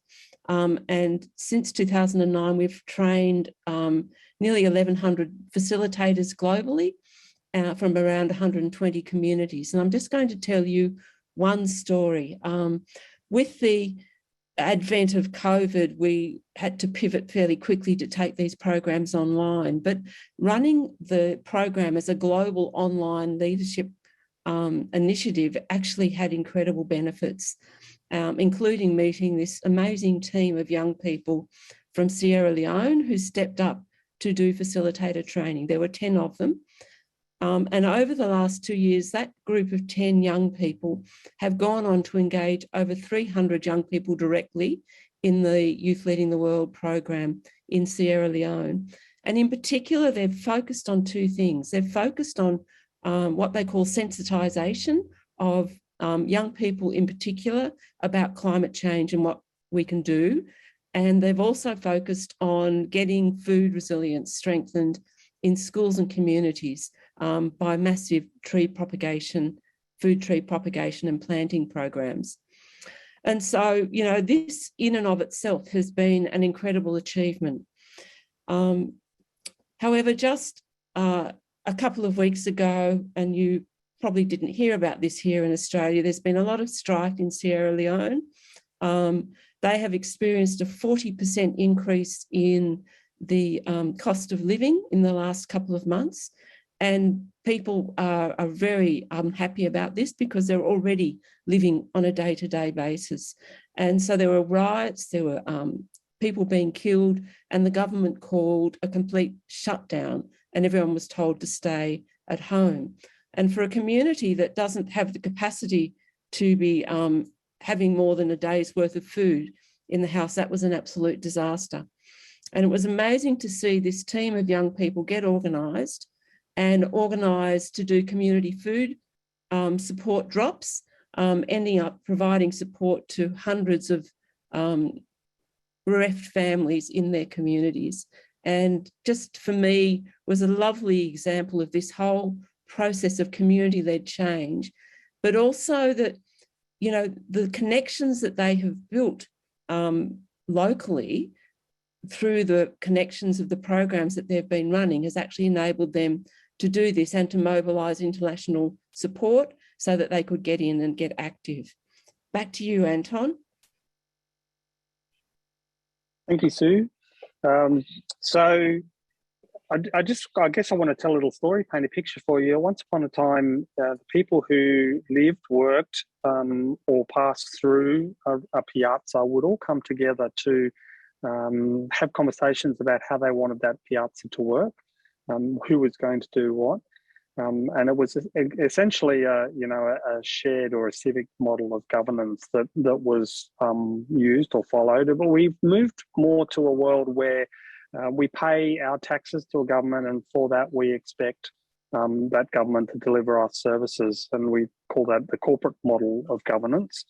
And there's a place for that corporate model of governance. I think there's, we need centralised fire systems, we need rural fire services, we need medical care, we need emergency services. But we've definitely swung, in our view, a little bit too far towards that corporate model of governance. It's certainly been our observation. I think many people here would agree that in a significant disaster situation, those government agencies don't have sufficient capacity for to deal with a significant disaster. 1 minute reminder, Anton, if that's okay. Thank you. So the community really needs to be able to take care of itself when the government's overwhelmed. And essentially Ausgreen tries to bring about the conditions where the community can do that. We don't pretend to be an expert, but we tend to turn to the community and say to them, what is it that's your problem? And what is it that you think can be done about it? Back to you, Sue. Thanks, Anton.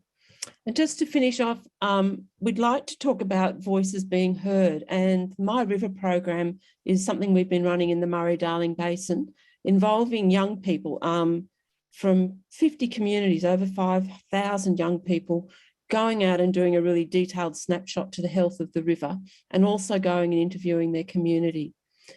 A pretty grim situation throughout the Murray-Darling Basin is my summary of that. However, what we heard consistently from these young people is no one is listening to us. Throughout the basin, we got that same response. And so we actually connected in with some of our partners in the Big Smoke. A group of lawyers from Mallison's stepped up to support us, and we brought young people together from throughout the Murray-Darling Basin to do a formal presentation to the Australian Parliament, to the New South Wales Parliament, to the South Australian Parliament, and to the Victorian Parliament about what their concerns are. And that one, I think, will do us. Back to you, Kate. Oh, wow. Thank you so much to both of you. Oh, such powerful and big issues that you're really capturing, both at a kind of a geopolitical level or a geographic level, but also just at a domestic big issue level. Credit to you for picking up those big issues and really stepping in and leaning in, because that's exactly where it needs to start. What's that quote is, if you don't understand or don't underestimate the power of an individual, you just need to sleep next to a mosquito. I think, it's one of those sorts of situations. It's that constant, just understanding the power of making change, which starts at the local level. Really interesting point that you picked up there, which is around governance has gone too far. And I wonder whether or not that's a perfect topic for a future forum, which is that have we built this thing to be so robust and structured that it's actually at its own detriment? We're actually killing the magic, or stopping the magic from happening, which is actually locally led. And I think I wonder myself whether or not that's part of what our future should be, is disassembling some of those constructs that we've created, which actually get in the way of us creating more resilient systems and communities. So thank you so much, Sue and Anton, for that beautiful presentation. I know that I think, going back to my point of we're just touching the surface on these things, 10 minutes is never enough. But there's just, we could talk about this for weeks, couldn't we? It's just such interesting content. So thank you, both of you, for your time. Really, really appreciate it. Keep up the great work. Okay, so our next presentation is from the marvellous Kelly Hoffett and Barry McGee, who are going to talk to us about an experience in Monbulk, the Monbulk Emergency Group, who activates residents in emergencies. So really, really lovely to see you both, and welcome, Kelly and Barry.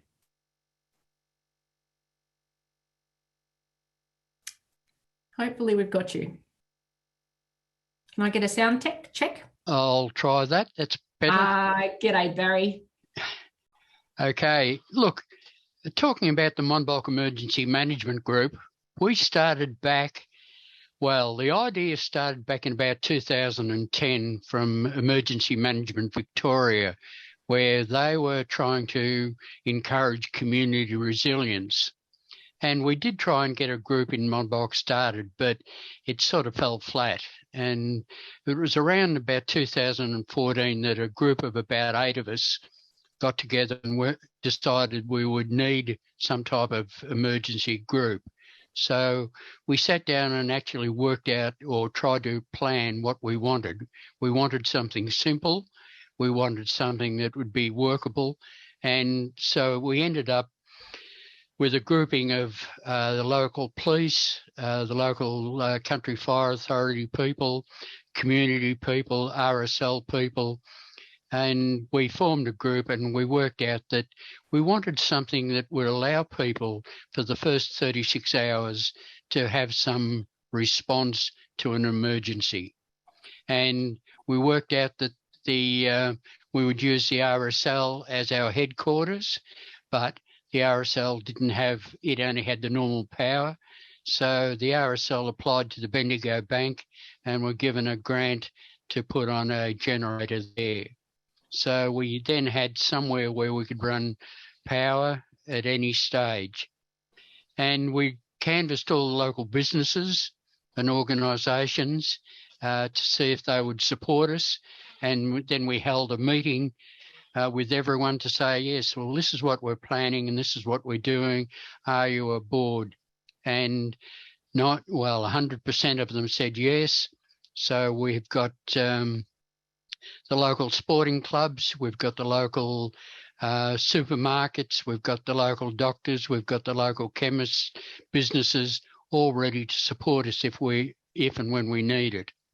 And before, we were trying to work out that as Monbulk is really a go-to town in a case of an emergency of a fire on the Dandenong Ranges, because we're off the ranges, but we're a safe place. We've got a place of last resort that people can come to. And we know in a case of fire, people won't leave until the last minute. So they're going to get somewhere local. And as far as the storms and other things like that go, people may get locked into the place. So we can speculate there could be anything up to 1,000 to 2,000 people in Monbulk trying to shelter from some type of emergency.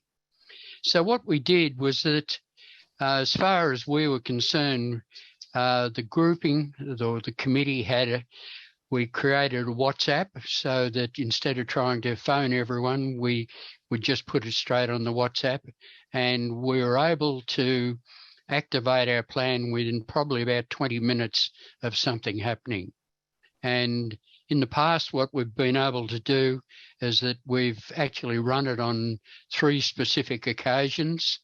The first 2 were in local fires where areas or streets were evacuated because of the fire, and they came up to the RSL.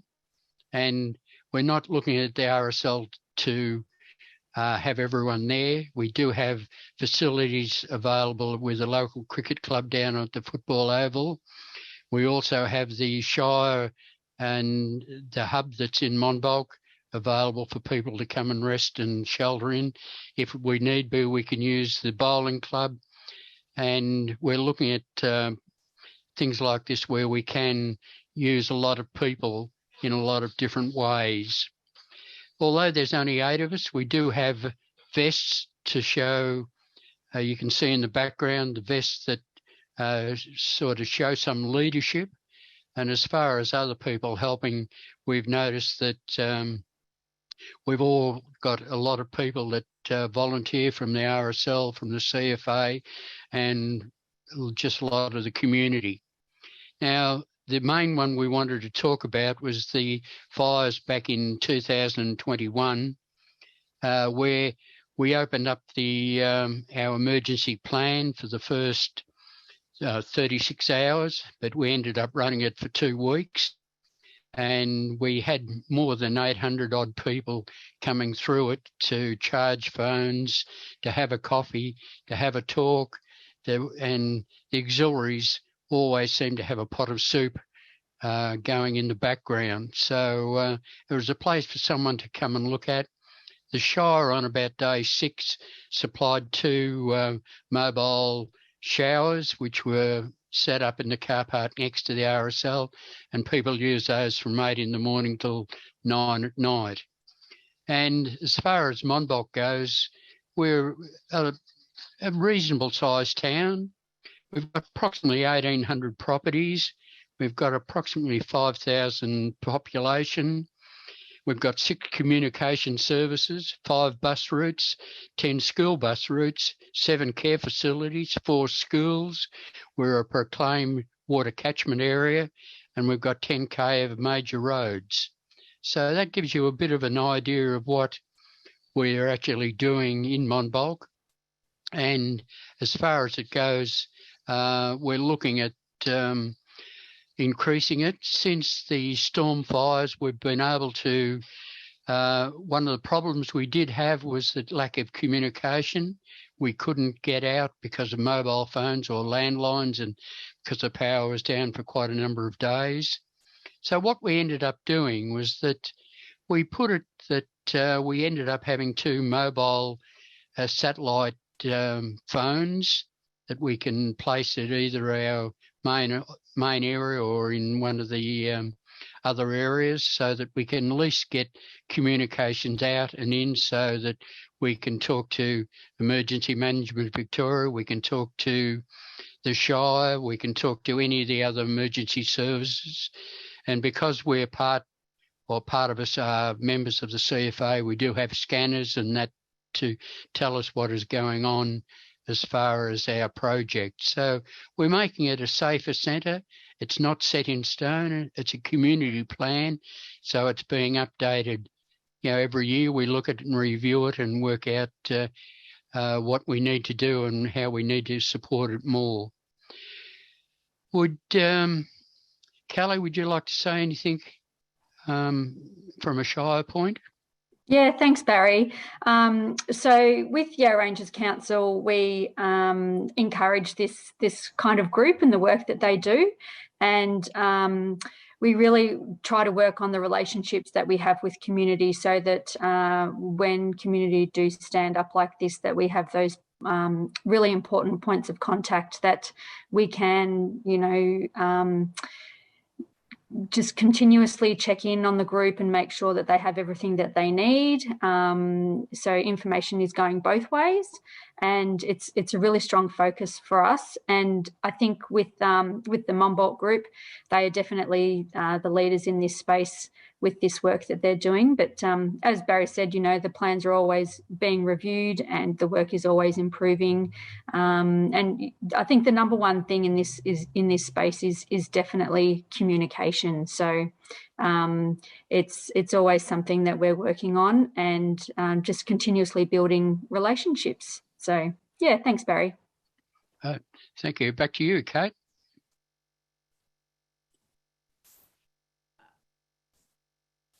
I'm just getting my camera working. Thank you so much, Barry. It doesn't matter how many times I hear the story of what's been going on up in Monbulk.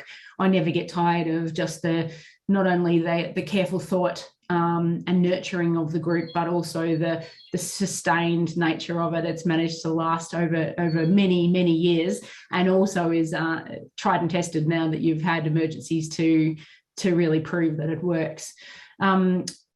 Some of you may or may not know that Barry and the work of the Monbulk Emergency Group, they've actually over the last few years been mentoring other communities who have been going through on a bit of a journey of doing community planning and community resilience work. And I guess, Barry, have you got any sage advice? I'm sure you do, because you always have sage advice of what it might mean to have a mentor in your life if you're going on a journey like this. Well, it's always good to have someone to talk to that you can bounce ideas off. The main thing about any type of group that's wanting to start up is that you work out exactly what you want, for the simple reason we know that we won't have emergency services that will come to and sit at our doorway. They'll be away doing something else. So we've got to turn to ourselves and work out what we as a community need to do to make us resilient, to get over that emergency. So to talk to someone that's done it in the past or might have other ideas, it's always a great start. So we're really talking about something like that allows us to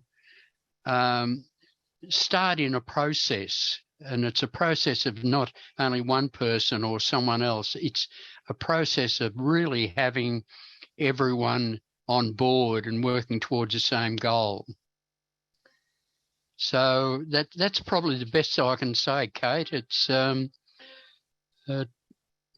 so it's really something that, you know, you can never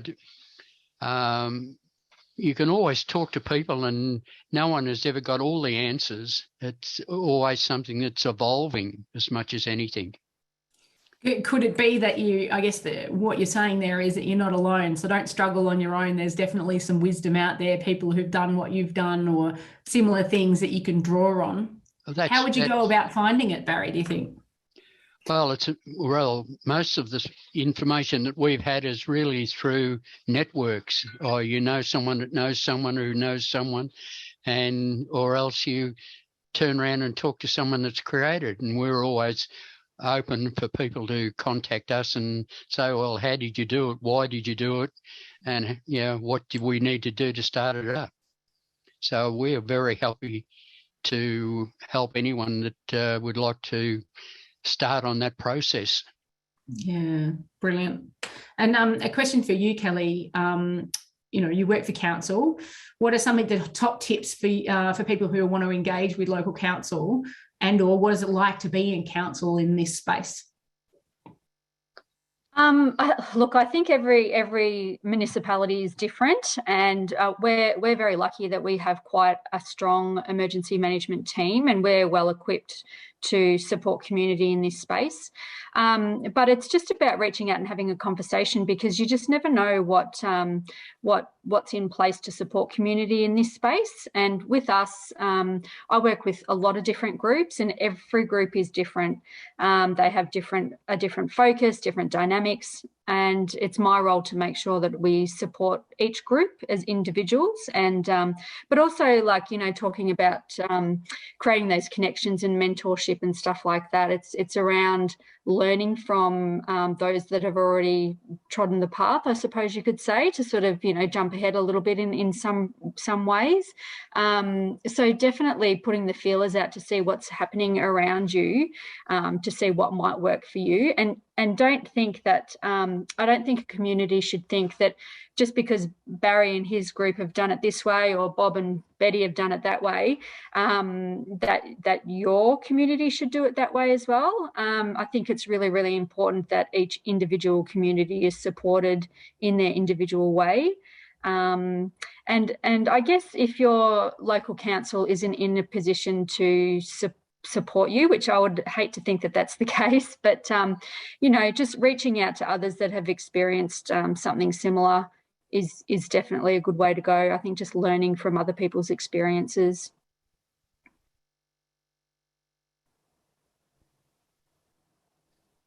Thanks, Kelly, and thanks, Barry, for again, for the amazing work you're doing. We know it's tested. We know that it works. We know that council should be supporting this, but we also know that it comes from community, and that's where the magic is. So thanks again to both of you for being available today and sharing your story. I really, really appreciate it.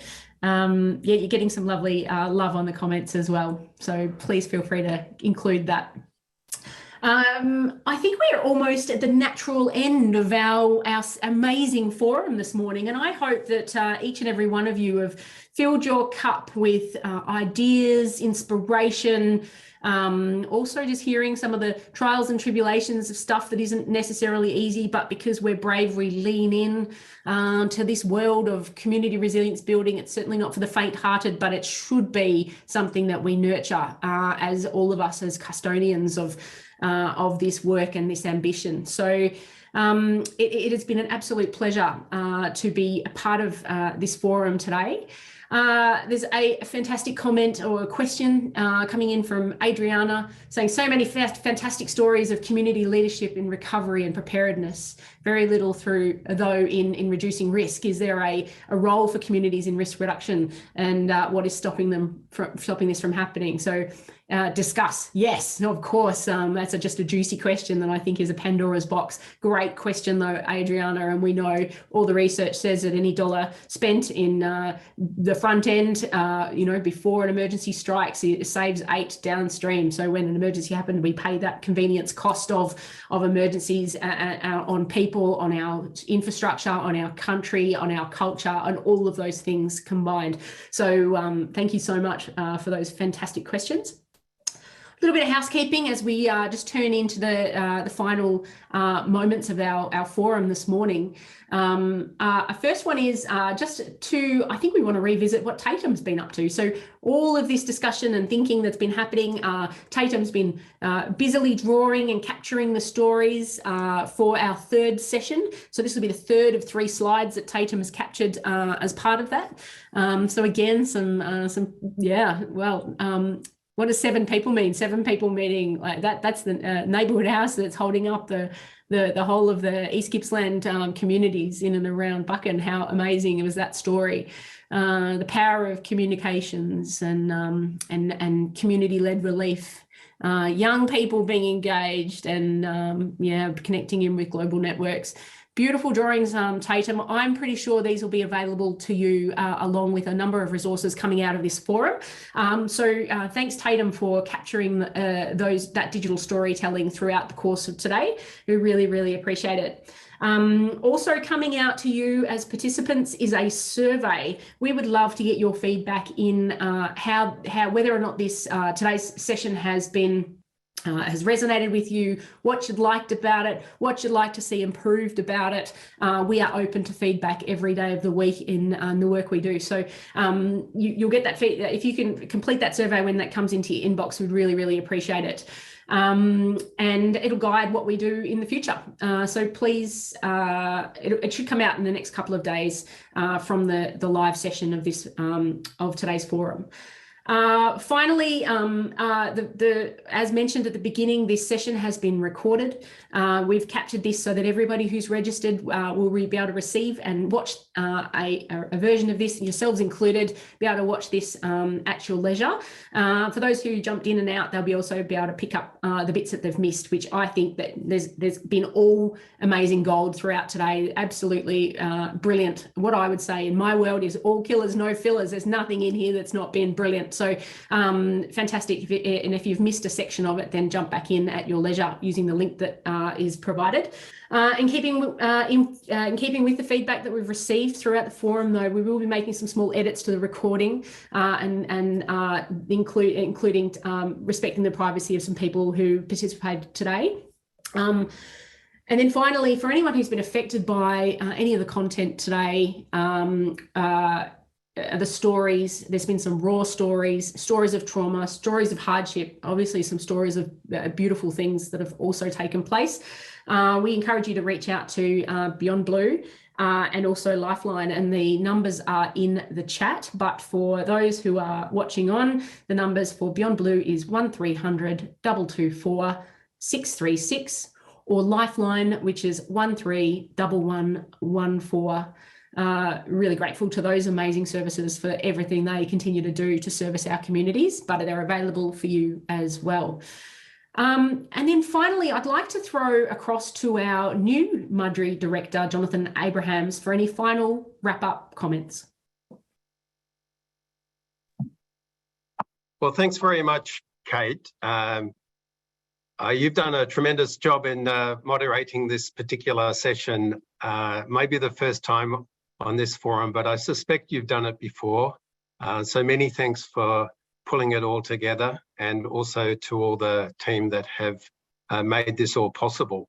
From my point of view, I'm 3 days into my role as director at MUDRI, so very early days, but this forum couldn't really have come at a better time. Really, I want to get to know all the people within this network, and this particular forum has given me the opportunity, and I think all of us, to really hear about the progress that's been made, some of the challenges, and also the opportunities. And of course, you are truly the champions who are working very closely with communities. We say that communities are key agents when it comes to building community resilience, but you are part of those communities, key members, and also our responsibility is to work very closely and to really promote and scale up the number of champions that we have who are working with our communities. As far as the future is concerned, one of the developments that's coming up in Muir and also within MUDRI is the development of our strategy for the future. So we will be looking to build on all of the work that's been done across the country and to get your insights and inputs as to what the future of MUDRI and our partners should be, how we can build on your work, how we can scale it up, how we can reflect and be responsive to the needs, to the demands, and not only of the present challenges, but also for future generations. And in relation to all of this sharing that we have, one of the things that I feel that I can bring is to open up some of the channels between Australia and the Pacific region and internationally. I've been overseas for 18 years or so, keeping tabs on what's happening in Australia, but also being exposed to some of the developments that are occurring overseas. And so opening up those channels, what can we share as Australians with the rest of the world and what we can learn from others? And a couple of examples that come up is that there's going to be a campaign on Indigenous persons and disaster risk reduction. And so we can see how we interact with that particular campaign. And then there's also the World Congress on Family Physicians is coming to Sydney next year. So that's coming back to the very first presentation that we heard from Penny. What is it that we can contribute, building on the work that's been going on in Australia? And once again, I'd like to reinforce the message that working very closely with you, with this particular network, is going to be one of the most important and prominent roles that I will play along with my colleagues.